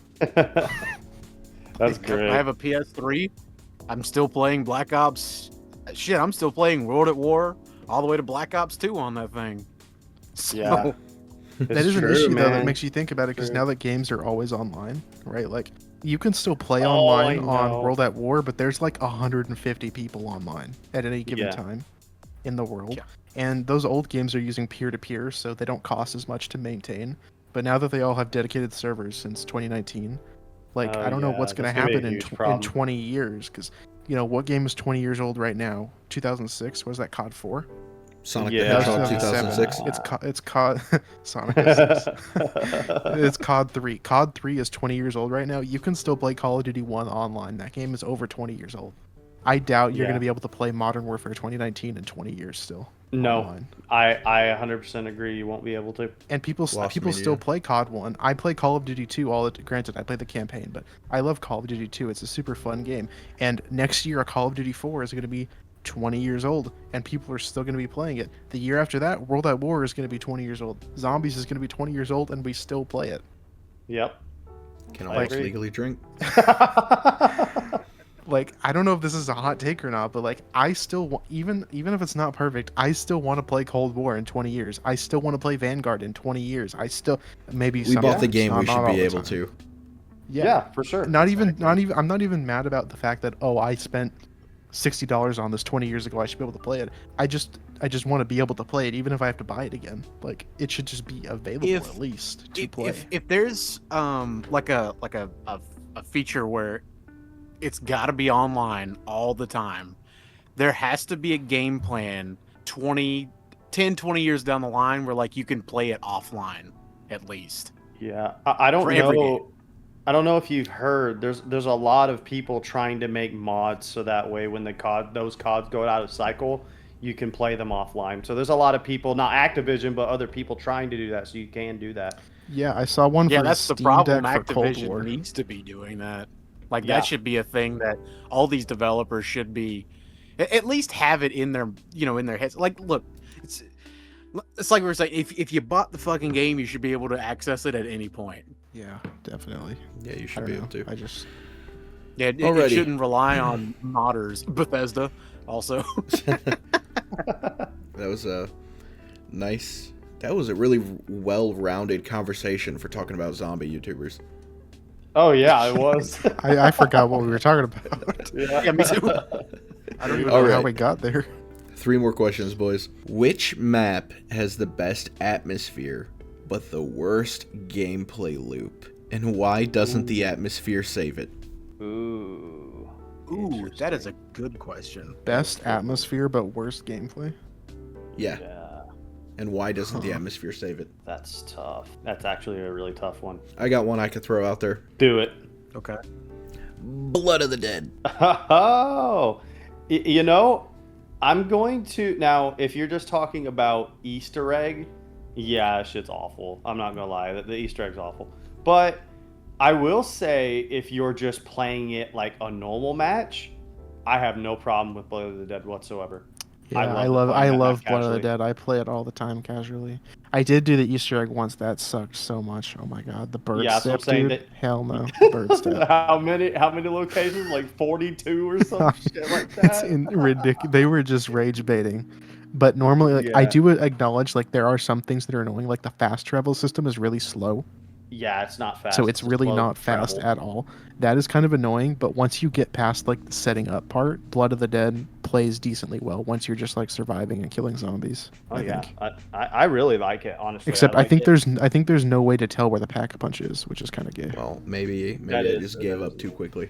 I gave up too All right. quickly like this. Runner up, Voyage of Despair, because I love Voyage of I Despair. love the Oh my atmosphere and God. aesthetic of that map, but whenever I play it, I feel like I'm I feel like I have some kind of handicap. Like all my years of zombies experience, I feel like they just disappear out of my fingertips. Dude, I have a That's a video that I solid made one. like 2 years ago about how much I love Voyage of Despair. I think that was like the first video of mine that Stanley ever commented on. You know, mine. Um, I'll go back to Call of the Dead. I mean, that's a good one. That's a good one. Ooh. Yeah. Yeah. I would agree. That is a I good could one. agree with Call of the Dead. Yeah, I think. yeah, because I love the aesthetic of the map. I love the cast. I love the voice acting. I love Romero, but at the same time, I heavily dislike Romero. I'm not a fan of just being slowed down in maps, just in general, which is, I think, another reason why like Origins was something that I mentioned way back in the first question. It's just the mud for that. Same for Right. Call of the Dead. It's just the ice. Like I don't like being slowed down. I understand that. That's a good point. Well, this is really tough for me, to be honest with you, because there's a lot of options that you could choose from, and I actually have quite a few experiences with all of them that I have, just like atmospherically and gameplay wise, like bad experiences anyways. But if I were going to choose just one, I'm going to choose Dead of the Night, only because That's I a really think good Dead of the Night has some Solid of answer. the best atmosphere of all of zombies. Like I would put it top 10 atmosphere. Like Mhm.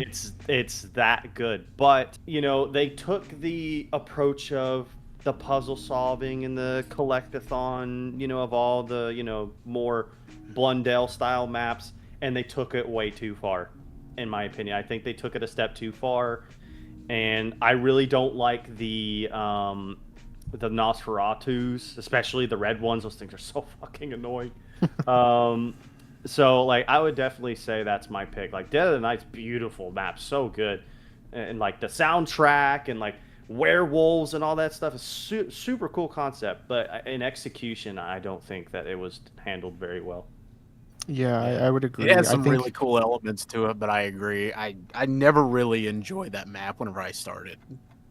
Yeah. I still like it. I think I value atmosphere more than flow, because I would rather have a map that flows poorly and is really unique and cool to look at than a map that is fundamentally perfectly designed but looks like crap, which is how I feel about like more like the modern zombies maps. Right, they Yeah. all kind of look like Yeah, crap, that's but completely generally fair, they, too. they feel fine to play, but they kind of all feel the same because they're all fine. Where Yeah. like a lot of the old games, you have bad maps and good maps, and some maps True. look good and some maps look bad, and it gives like that more of a variety. That's like a Black Ops 4 thing, right? All the maps play like crap, but they look beautiful. right? Yeah. So like Dead of the Yeah. Night. I Like, appreciate 'cause, like the I just appreciate taking risks. So I mean, yeah, even if True. maps kind of fall short, I at least like just doing something new. But so yeah, I can agree with that. But that map can be very very frustrating. Oh yeah, 100%. And I think- Definitely. I think that's exactly why Transit has its fans, is because gameplay wise, is it great? No, but Like, And again, I'm not here to shit on you if that's your favorite map, but right. yeah. But with But again, it with is- Transit, it it is a has risk-taking map. crazy atmosphere. I mean, it's the Earth Yeah. post, Yeah. nuclear apocalypse, fucking Oh, zombies everywhere. Did you almost say post 9/11? Yeah.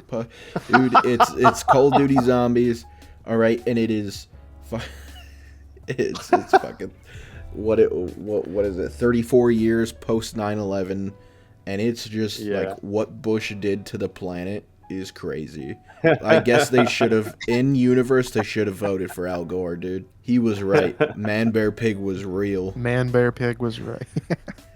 Oh man. You know, here's kind of a hot take, just kind of spinning off here since you mentioned Transit again. I do wish that Victus remained. I wish that their universe remained as its own thing, and that we could have kept going back to that version of Earth, because I think that there was a lot of awesome atmosphere and aesthetic to the post Moon Earth.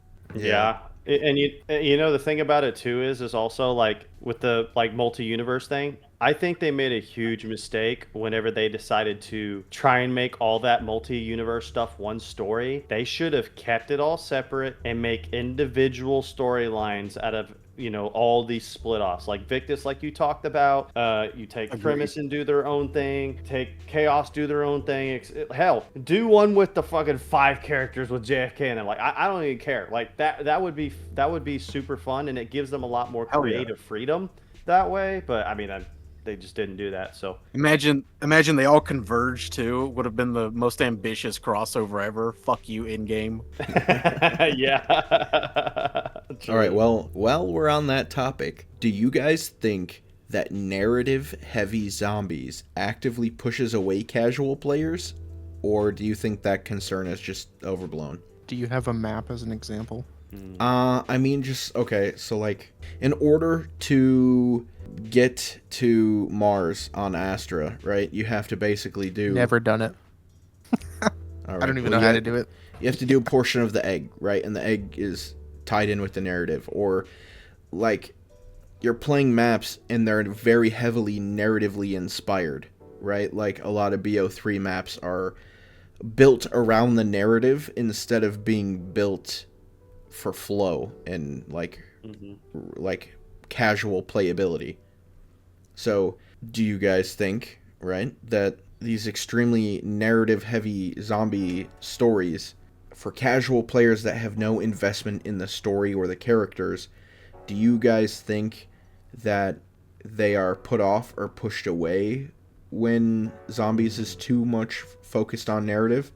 Or do you think that that's just kind of not a real sentiment in the community? Because I've seen arguments where people say sometimes that, like, I'll see people argue that zombies should be more invested in story, and then I'll see other people say they don't give a fuck about the story, and that they just are coming to play, and that they don't like when the maps are based around the narrative. Good question. I can only go by my own experiences on this, and not really by what anybody else thinks about it.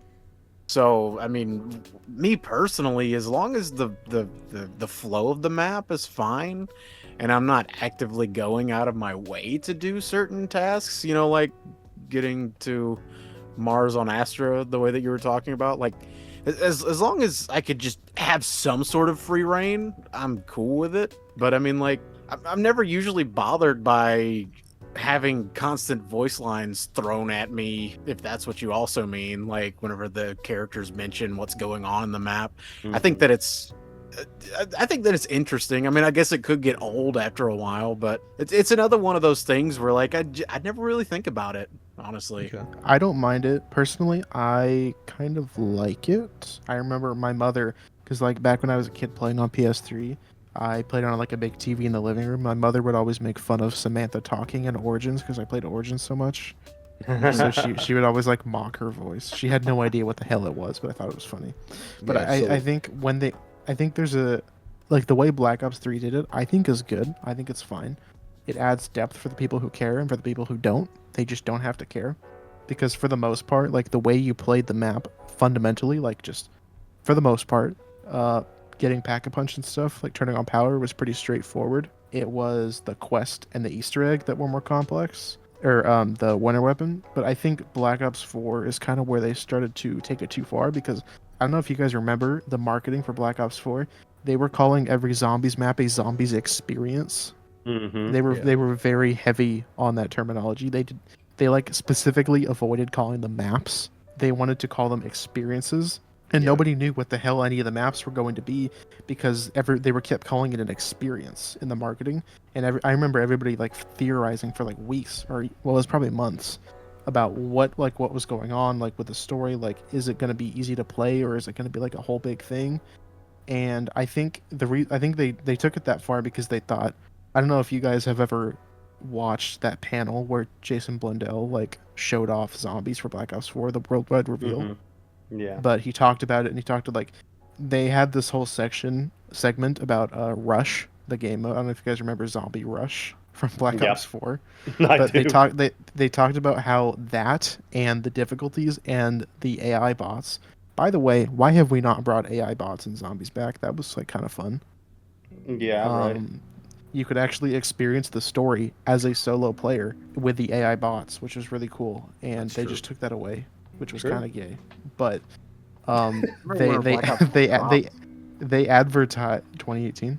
I What? remember where Black Ops 4 Um, dropped.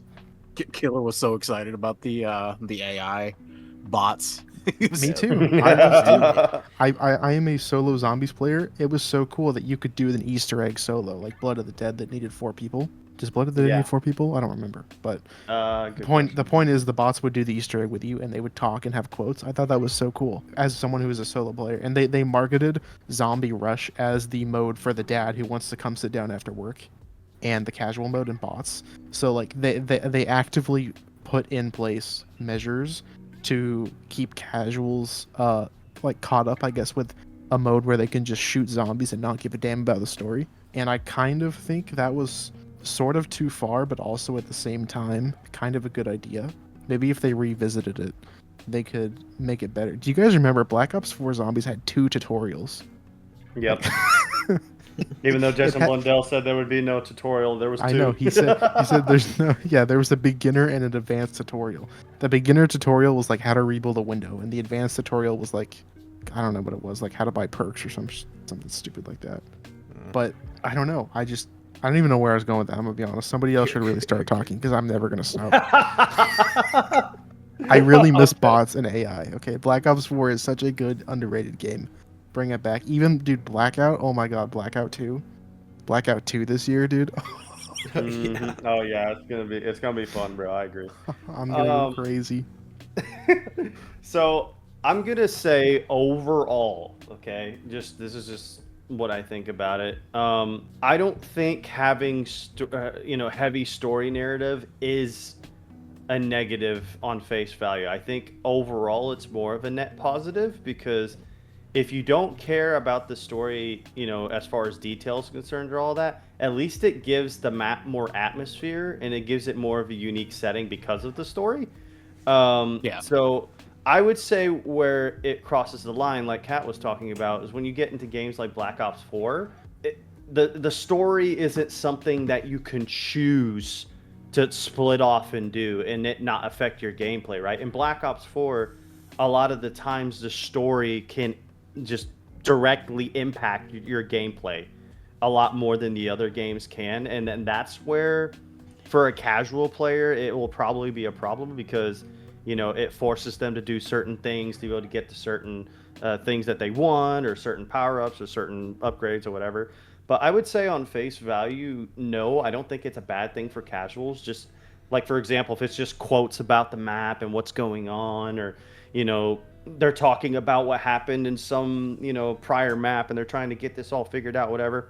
I don't think that's a bad thing on face value. I just think the line that has to be tiptoed is how much it affects the actual core gameplay and how much it changes it, and if it does change it, is a good change, right?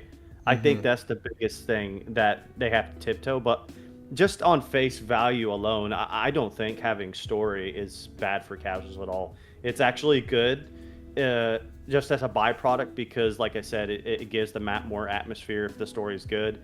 and you get unique locations and all that good stuff. So If I could add to mine or slightly switch up, I Mhm. think that if you have a good balance of both, way back in my first answer, where I switched up and I was talking shit about Origins. Now I'm gonna praise it. I think that Origins is one of the best in terms of balancing that, because the intro to Origins is kick ass. oh yeah, And 100%. the gameplay loop to Origins, for the most part, it's pretty natural. Like doing Easter egg steps, I never really feel like I'm going out of my way for a lot of them if I'm like setting up certain things until you get to the stabs and all that. And the story it's very present, but at the same time it's not extremely in your face either. Like you're getting spoon fed some of the narrative, but you don't have to go out of your way to really experience it at the same time. Yeah, I agree. I think the best way to explain that map, everything is split up by the ordinary stabs and the upgraded stabs. So Right. the ordinary stabs are pretty easy to get. Like all you got to do is memorize a couple parts. But as far as upgrading the stabs, it's a lot more complicated. There's puzzles involved. It's the main quest is kind of wrapped in there a little bit too. So I think that was a pretty good way to split it off. I think that's pretty good. Yeah, Way to do and then it goes back into what you were saying too about how you get unique locations through it too, because I mean you get the staff room in Origins. Exactly. So iconic. yeah. So good. So Agreed. good. Yeah, so I don't hate Origins. It just frustrates me because I want to love it even more. I agree. God damn it. Well, cool. All right, gentlemen. The last question. Ooh. That is a spicy one right here. Best zombies map of all time, Keynote or Toad. Would you buy a naked premise calendar? No, I'm kidding. I was like, I already know the answer. Absolutely. Yes. I already know the answer is yes. Dude, I want to see little Nikolai. Damn. Is Weaver included? No. Weaver included. I said premise. Yeah, just premise. We all know Weaver is the 5th member of Primus. Okay. Don't you remember that picture I sent you? He's actually right there, just secretly out of frame. Yeah. In the Origins picture. Yeah. And don't worry, I'll do that video on on Dempsey's sex appeal too. All right. Honestly, I think that we should have gotten a Weaver X Dempsey. Jesus Christ. Oh man. Okay. In one sentence, what's the opinion about Call of Duty Zombies that would get you flamed instantly, but you will stand by until the day you die? Remaster Die Rise. Ooh, remastered Die Rise. That's They not did. actually It's a my custom statement. map. It's I a know, custom yeah. map. It's remastered. That's not a hot take. I don't know if it's like, I don't think that's my take, but I do think that OG Die Rise is a great map, and if you suck at it, it's just a skill issue. Like if Okay. you can't jump, just say so. Like All right. if you didn't learn, jump, just if you weren't on YouTube learning how to be like a phase kid and strafe jump and like 360 no scope, who are you? Like, come on. All right. Well, we know what Cat is doing in his free time. Strafe All right. jumping on Die Rise. All right, boys. Hottest of hot. Someone else go Accomplice, first. 'Cause I don't know. got mine. I do not know mine. Accomplice So. doesn't have his. Well, my thing is that I'm just trying to like Mine's easy. one Mine's easy. sentence. The one sentence thing is what kills me. Fuck the one You go sentence. right ahead. Just I'll- tell me. I- Fuck the one sentence. Just tell me your hottest of hot takes. All right. Well, And Cat I'll let took Jeremy 9 go sentences. first. Let's go. Okay. That wasn't All even my right. point. I was just saying that just to say it. I'm going to have exactly 17 words with a period. No. Okay, so for me, this is super easy because I know I'll get flamed by this by a lot of people if I were to say it. Der Eisendrache is by far the most overrated map of all fucking. Don't you dare. Overrated. Don't you dare. Overrated as hell. Overrated as crazy. hell. Like, yes, did it come at a time when zombies at its peak? Now, don't get me wrong. Now, I want to make this clear. I'm not saying it's a bad map. I'm not saying it's F tier. I'm not saying it's D tier, C tier, B. I would put it A. You might as well be. No, not at all. But I am going to say people suck on its caca way too much. Like, And way it tastes good. No, dude, it's just.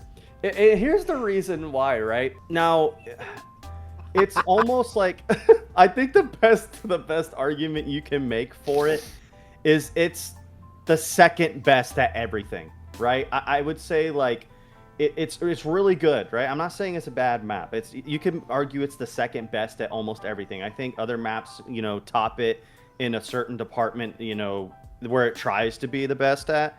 But yeah, I know it's the first boss fight, but really the boss fight is like the most basic of boss fights like ever. Like, yeah, I mean it's not that crazy to me, honestly.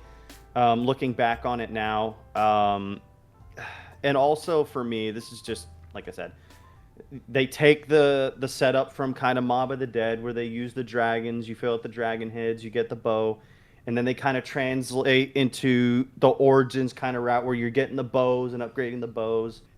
I don't know. To me, I guess, well, number one, the biggest thing is that it's like second best at everything to me. Again, doesn't mean it's bad. I just don't think it's the top like everybody else says it is. And then also, I think it reuses a lot of things from other maps that I consider to be greater, like Mob of the Dead, like Origins and things of that nature. And now, one thing I will give it credit for is that it makes it a lot easier. It makes it a lot more simple, and it's a lot more casual friendly. I will say that. I'll give it credit for that. But if I'm going to jump into an experience, right? Because a lot of times people will rate the maps like, okay, Origins is up there, Derision Drax up there, Shadows of Evil's up there. Derision Drax not in my... I would say it barely cracks my top 10. Maybe it's top 15 for me. So I just don't think it's all cracked up to what it, what people think it is. But that's just me. That's my opinion. D I overrated. second that entire opinion. Woo! Yes, sir. Let's go. I can't do it. By I can't do it. I can't do it. I'm sorry. I think no, I can't. All right, let's go, Accomplice. What you got? I got two. So this is the one sentence one, and this is kind of ripping off what Journey was saying. Fucking as someone who could only play launch maps for the longest time on these games, lived in the boonies, no internet, launch maps only. Fucking Kino is overrated as shit. I agree. 100%. Fucking- I agree. Derice is better than Kino. That's facts. Yes. That's just facts. All right, your second. What was your second one? I was about to say, I don't really need to, I guess that wasn't even a hot take. No, I think that's a pretty cold take nowadays. This next one's a bit lengthy. We like it. I think I that was whenever it lengthy comes too, to it's okay. zombies, the best thing about zombies, as I've been saying, is the fact that it's ambition driven. It's all about taking risks and everything. And I feel like Call of Duty in general just doesn't really do that anymore. I feel like there's a lot of playing it safe. I said earlier, bringing back the original Zombies crew, even though it's not the original, but it's still the same characters. It was a way to play it safe and make fans happy and shit like that. Black Ops 2 is a fan favorite. It does not aim to do that. You are stuck with most of the maps with characters that people are just now coming around to but hated back then. Same goes for so many other zombies maps. I think that Call of Duty in general heading towards this kind of safe area and switching to AI for a lot of shit is the exact opposite of what it all should be. And it kind of cheapens the experience, especially because I've got hard feelings about the AI thing. Like, that's the thing. It's in the back of my mind where I'm playing 7, where I'm playing 6. I know it's mainly the calling cards and all that. They're fucking ugly. I fucking can't stand them. It takes art, and it cheapens it. I just want more risks with zombies, and I feel like, and I don't feel this way about Astra as much, but I feel this way about Ashes. Ashes of the Damned. And I felt the same way with the Tomb. They want to make these spiritual successors to maps, and they want to. Hold on. What the fuck is the Tomb a spiritual successor to? They claimed it was a spiritual successor to Origins. Yeah, Yeah. I was gonna say they claimed that. Yep. They want to keep doing this shit and all that. Okay, I'm sorry, I must have Let missed that part.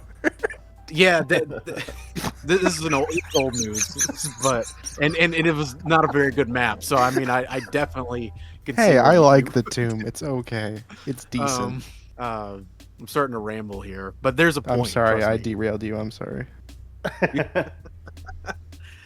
But yeah, you've got these things that are supposed to be spiritual successors, and people want Zombies Chronicles 2 and all that. That's fine, but at the same time, just let fucking zombies evolve, because it's at its best whenever it does evolve and we get new ideas and fresh ideas. And I feel like we're just kind of stagnant right now.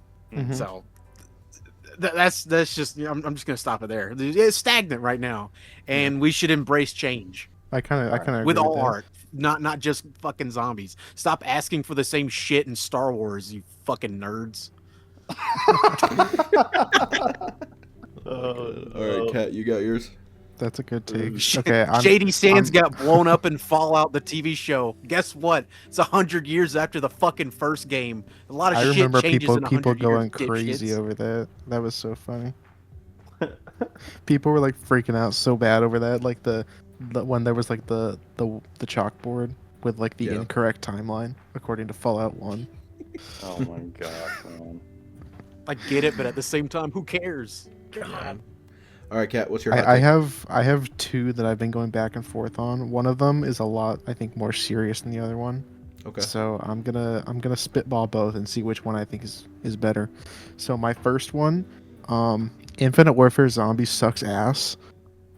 Ooh, I ev- agree. I I'd back that up. I think agree. I think this could have been the answer for that one question about like what have YouTubers made popular. They have definitely made the idea that Infinite Warfare Zombies was amazing super popular. That game was not amazing. It had one good map and one mediocre map and 3 awful maps and like a good boss fight at the end, right? Which I don't really like. I don't know about you guys, but like I think Zombies in Spaceland is a great map. Is it an S tier map? No, I think it's like an A tier map though. Like it's really good, for sure. Mhm. And then I think Raven the Redwoods is like okay, but the layout and like the visual design I think is kind of awful. It's a kind of it's just a weird disaster. And then like Shaolin, when was the last time anyone ever played Shaolin Shuffle? Do you guys even know what Making that on Shaolin the Shuffle is? Yeah, someone is. Yeah, someone is. Yeah, someone's remaking that So for like, BO3. They Are you like the Rat serious? King. I think Shaolin Shuffle is like the most forgettable map in Zombies history. On God, that's not my take, but like 100%, Yeah. like that is the. And then like Attack. I think Attack of the Radioactive thing is kind of neat visually, but like in terms of actual gameplay, it's not great. And then Beast from Beyond. I have never gotten past round 6 on Beast from Beyond. That's not even a joke. But that's a topic for a different video. That when I'm like feeling more ashamed. Dude, I So- agree with you, bro. Like, I'll be honest with you. I've never touched Infinite Warfare Zombies, and I never desire to. I've played it a ton. I'm like, I think on Zombies, I'm like Prestige 6. Like I've played a crap ton of Infinite Warfare Zombies. I've played all the maps a bunch, especially Zombies in Spaceland, definitely. But like, I like it a lot. Like, but like, it's nowhere near as good as even World War II Zombies. I think, unfortunately, even though it does have more personality than World War II, but I think World War II plays much better and is a better playing game. But my other opinion I was thinking on, this one is a lot more controversial, probably more the answer you were looking for. Treyarch should not be like the developer of Zombies. Oh, Mm. oh. Or at least they should not be the only developer. So As ever someone since who only plays the Treyarch maps, I agree with you. I think that's my I mean, my there should real be hot that take. option, you know? Yeah. There should be that option, and I think back when we had other people making it, there was so much more. There were so many more ideas being like thrown out and around, and it was so much more interesting. And like ever since, so Modern Warfare 2019 is when they started doing the whole every studio is going to be working on every game now. Yeah. So like if you look at them all, Treyarch for some reason, Activision has like a hate boner for Treyarch. They make the ranked play for every single game. They make like half the modes for every single game if you look it up. They make zombies for every single game. And they do a ton of stuff and they never actually get to like hang out and make their own game. And Activision has this insane like rage hard love boner for Infinity Ward. Infinity Ward get to sit back for 5 years and make whatever game they want and nobody bothers them. And they get to decide the future of Call of Duty with whatever the next Modern Warfare is and with Warzone. Why does nobody talk about that? Whatever I Infinity agree. and Infinity Ward doesn't even want to make Call of Duty games. They want to make whatever game they want and just put the Call of Duty title on it. So why is Infinity Ward deciding what like everyone's like, "Oh, it's Warzone." No, it's Infinity Ward. Infinity Ward is totally deciding everything about what Call of Duty is, and then we do 3 years of other companies playing I don't know, change back or whatever. Like whenever there's a new president in America and they just spend the first like 2 years reversing all the policies from the last one. That's what it feels like every time a Modern Warfare game comes out and then the next one's come out. And I think that has like serious implications for zombies too. And Treyarch is like worked so like done to the bone that they cannot be the person who's developing zombies all the time. And like I think Vanguard zombies should not have been made by Treyarch. I think Modern Warfare zombies should not have been made by Treyarch. Those should have been made by Sledgehammer or Raven or somebody else. And I think they would have been infinitely better modes if they were made by them. And they can use those side non-main games. They can still fill in the story. Like I think what Vanguard did was a good idea where it fills in the story of the Treyarch game, but it's not integral. Like the only thing that really mattered was like craft and court effects, right? But overall, like you could skip that game and you'd be fine still. It's just like an extra piece of lore. Same thing with Modern Warfare 3 for the most part. And I think, well, not as much that one, but that's a whole different thing. But I definitely think like there needs to be other studios making zombies and they need to take those off years. If they're going to make zombies, they need to take those off years to do the experimentation and do the things that Treyarch is not willing to do. Because that's the only way, like you said, to progress the mode and to actually change it instead of keeping it stagnant. And they're refusing to do that because tying Treyarch's name to it is like, oh, it's Treyarch Zombies, it's going to be awesome. And like it can still be set in Treyarch's universe, that's fine. I think that's probably the best way to do it. It's really probably confusing for the average player when there's like 3 different zombies universes going on at once.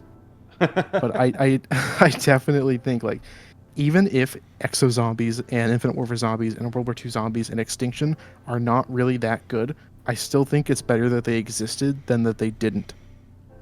And now that Treyarch has been branded as the third mode people, like I think one time Infinity Ward came out and said they will never make zombies because that's Treyarch's thing and they don't want to step on it. And Infinity Ward came out and said they made this, I think it was like a tweet or something, and they were like,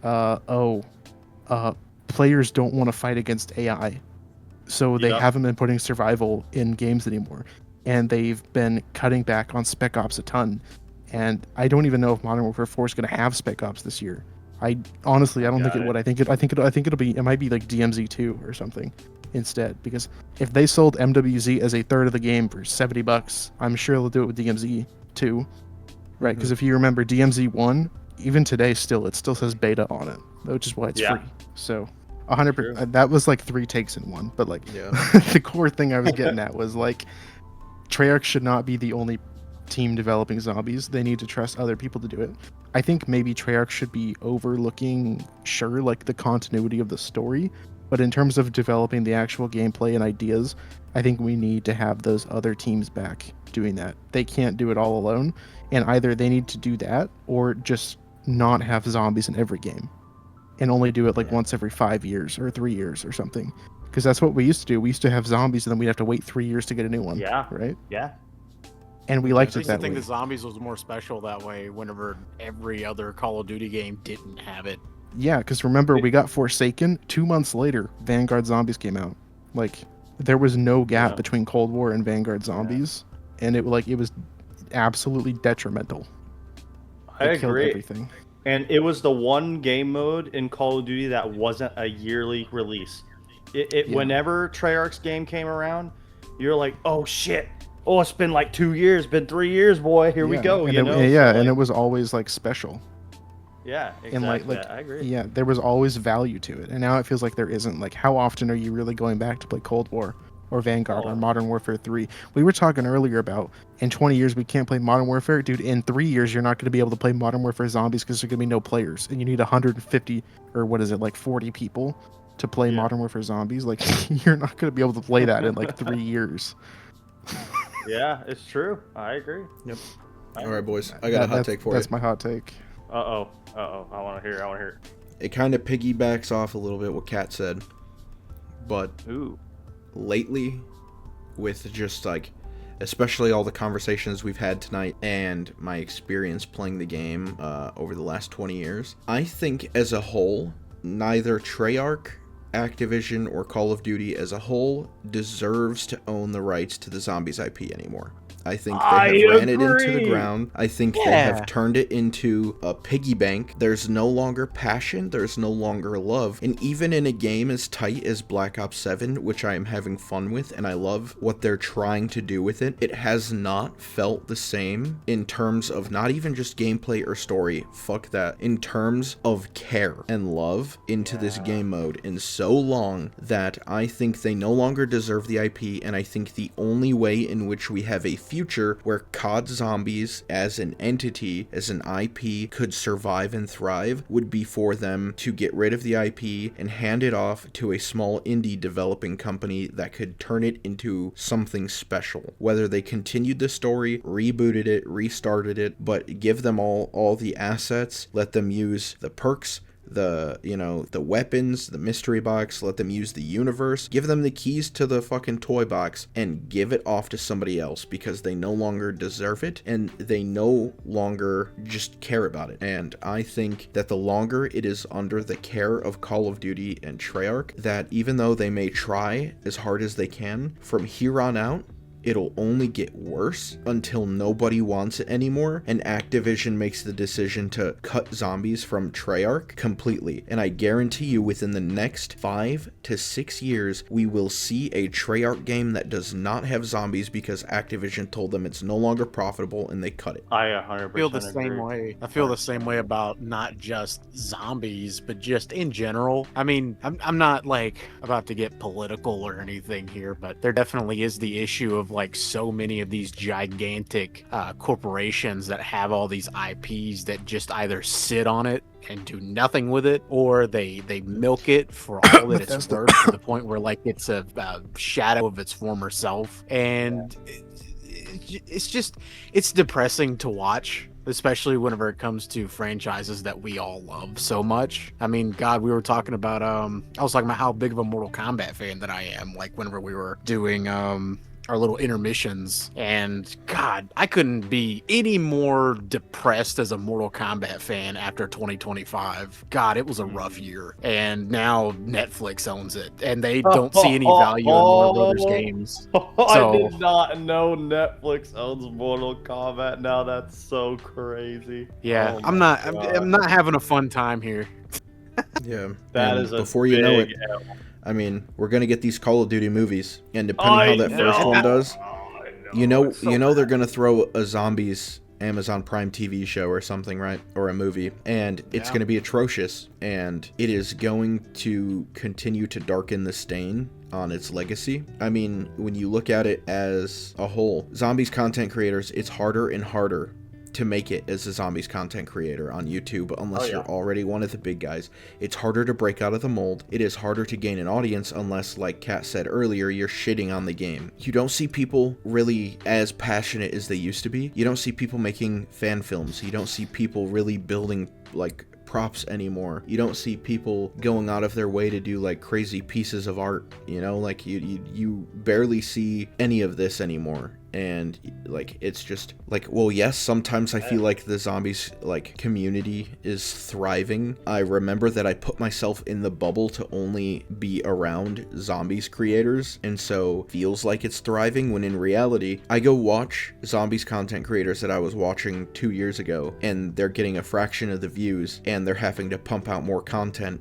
And the more content you pump out, you know, the more phony it all feels, and the more, you know, content farmy everything feels. And it's like, it's even inspiring me to want to step away from doing COD content, because I will bust my ass doing, you know, a 30 to 40-minute video that I pour my heart in my script, and I spend 4 days, you know, recording, editing, 4 days to 2 weeks, and I most of the time don't even crack 1,000, you know, like, and I was for a while, and the hype just dies down. People get so tired of it, and yeah, a lot of it is franchise fatigue, but Activision is a bunch of greedy fucks that push for a Call of Duty every year. We don't need one every year. Just stop. This isn't the 20 teens anymore. Okay, just fucking stop. Just give us one every other year at minimum. Every 3 years would be great. But like, Yeah, definitely. dude, if you wanna do this to zombies, at least, like Kat said, give it to one of these studios and make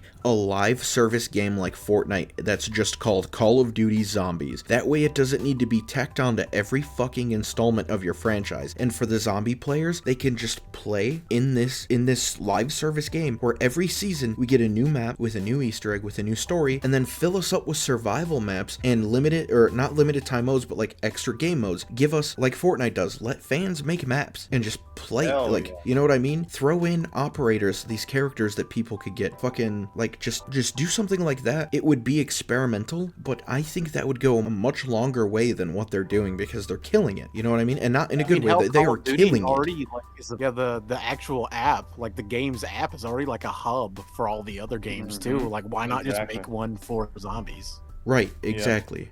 In this way, you wouldn't get confused on why every gun has a different era's weapons, right? You can have, like, each season has weapon pulls in the box, right? Like do longer seasons like Fortnite does, like chapters or whatever, and each chapter is an arc in the story, and so each chapter has weapons in the box, and every time it changes out. And then do the survival maps where you can have access to a weapon, like different weapon pools, you know what I mean? And like bring in all these old maps for just survival maps for people to play on. It would make life for everybody just so much easier, and there would always be content creation for zombies creators, right? There would always be the zombies mode there handled by the same group, so it would feel consistent. It would feel tight, right? They could experiment in new chapters. They want to go wild, they could go wild. They could get you invested long term with these characters, where you're not having to just fucking constantly reboot or do anything. Like they could spend like half a chapter on 4 maps of a group of characters, and then, like we were talking about earlier, the second half of the chapter, focus on the chaos crew, give them something to do. You know what I mean? Like, switch it up. Yeah, and it's such a good idea, man. And it's sad because everything you're saying makes complete sense, but especially now with Microsoft being involved, number one, and how they're trying to, because just from what I've read, they've considered this COD cycle monetarily a disappointment. Now, it doesn't mean it didn't sell a shit ton, but they considered it a disappointment. So they're going to basically be doing everything in their power to, you know, make changes to make more money. Now, will there be, you know, good changes? I doubt it, because their track record says they're not going to, but I mean, I was about to say it never is. yeah, that's what I'm saying. The track record says no. I mean, and like I said, they should do that with zombies. They should do that with Warzone as well. Make it its own freaking thing. Take it away from the main Call of Duty game. But the problem with that is they would never do that monetarily, because the reason they keep those modes in the game is that's what sells it, right? You've got the zombies crew, you've got the multiplayer crew, you've got the Warzone crew, or the Blackout, whatever. It's gonna be Blackout 2.0 soon, right? And if you take those individual elements out of the game, they're looking at it at a business perspective and be like, oh shoot, well, we can't take this out of our game, because then we're not going to be able to sell our, you know, millions of copies every year, you know? So It's such a good idea. Like I would love for something like that. It's like that sounds like a dream come true. It's just that unfortunately these freaking companies like Activision, then I mean I guess technically Microsoft's over them now, is going to be so concerned about the money. Yeah. And I am worried about the changes they're going to be making, because I don't know if you've seen the article, but they've had meetings already about BO7. Microsoft has with Activision and all that, and they're not happy with the sales numbers. They're not, you know, because I mean, what they spent like 400 $1 billion or so. What the hell was it? He was in the billion somewhere. I don't know the number, but definitely I the know billions. okay, I remember the budget. Have you guys seen the budget for Black Ops Cold War? Produced in like 18 months during COVID, right? The budget is like $750 million Yeah, for Cold it's War. crazy. Like the budget for Call of Duty games are bigger than like any other game ever. Yeah, And they do it's it crazy. every year. Like, can Exactly. you imagine how many copies they have to sell to make a profit? Oh yeah. So a even lot. even the idea of Black Ops 7 like being disappointing but still profitable, like that still has to Yeah. be so many copies. That's insane. Oh yeah, 100%. Insanity. But ultimately, at the end of the day, this is what I got to end off with. Just for me personally, like, well, number one, we're never probably. I mean, unless some freaking miracle happens, we're never gonna probably get any of these things, just because ultimately these people don't care about our love for the franchise or the characters or the mode. They care about money in their pocket. So whatever's gonna get them there, the easiest or least way of resistance, that's what's gonna happen. And then last words, D is overrated. I don't care what y'all say. It's the best My map last ever. words. Fuck shareholders. Yeah. Kat, you got last words? My last words, dude. I don't know, dude. I thought of something funny, but there's a slur in it. I can't see. Damn. Well, I guess those are good last words. Yeah. Yeah, save your career, Cat. It's too late for me. I Well- grew up on Modern Warfare 2. Thank you guys. Cat's last so... words are I hate creepers. Seriously. Okay. Thank you guys for sitting here and talking to me for fucking almost 5 hours. Woo. It has been a journey, no pun intended, and a lot of good conversation. It is going to take me forever to edit this. Wait, I have my last words. Okay. Remaster Voyage of Despair. Okay. Oh, Wait, man. no. Wait, no. Wait. Remaster Terminus. Yeah, that's Yeah. That's Yeah. my pick. Yeah, that was a good map back in the day. Remaster Ashes of the Damned. Dude, this is a deep cut. Remaster the Tomb Skybox. Oh, hey, you they know, need to you know. remaster that though. That shit's ass. If you know, you know. The skybox, like it's like, have you ever watched a video on YouTube that you can watch in 4K and you're watching on your phone and it just magically turns into 240p for some reason? That's what the Tomb Skybox looks like. Jesus. That's what it looks like. All right. Skyboxes be damned. Thank you for joining me, and thank you to everybody for listening and watching, and to anybody that made it this far. I don't know if this video is going to be a two-parter, or I'm just going to make a fucking 3-hour-long killer cast. We'll find out. Maybe it'll be a 3-parter. Holy shit. If you made it this far through all 3, you're insane. And yeah, thank you, Accomplice. Thank you, CATCROSSED. Thank you, Journey. And, Kat, for the love of fucking Christ, you better get that WonderWatt video out, dude. If I get this edited and put out before your fucking WonderWatt video, I swear to God, I don't know what I don't know what I'm gonna do, but it'll be something. Nuh-uh. I love it. I have done up through Black Ops 4. Okay. You're almost done. No. Yes. See, I've done up through Black Ops 4. We still have to deal with, what is it in? Vanguard, Modern Warfare 3, Black Ops 6, Black sounds Ops like a 7, skill issue. Dead Ops Anyway, Arcade. thank you everybody for watching. I am your friendly neighborhood hometown killer, and I will see you guys in the next episode of the Killer Cast.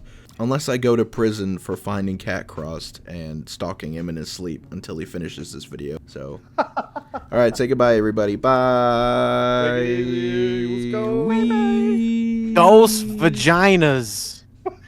Teddy bear laugh. Classic. Fuck you, Mr. T-Lexify, you fucking bitch.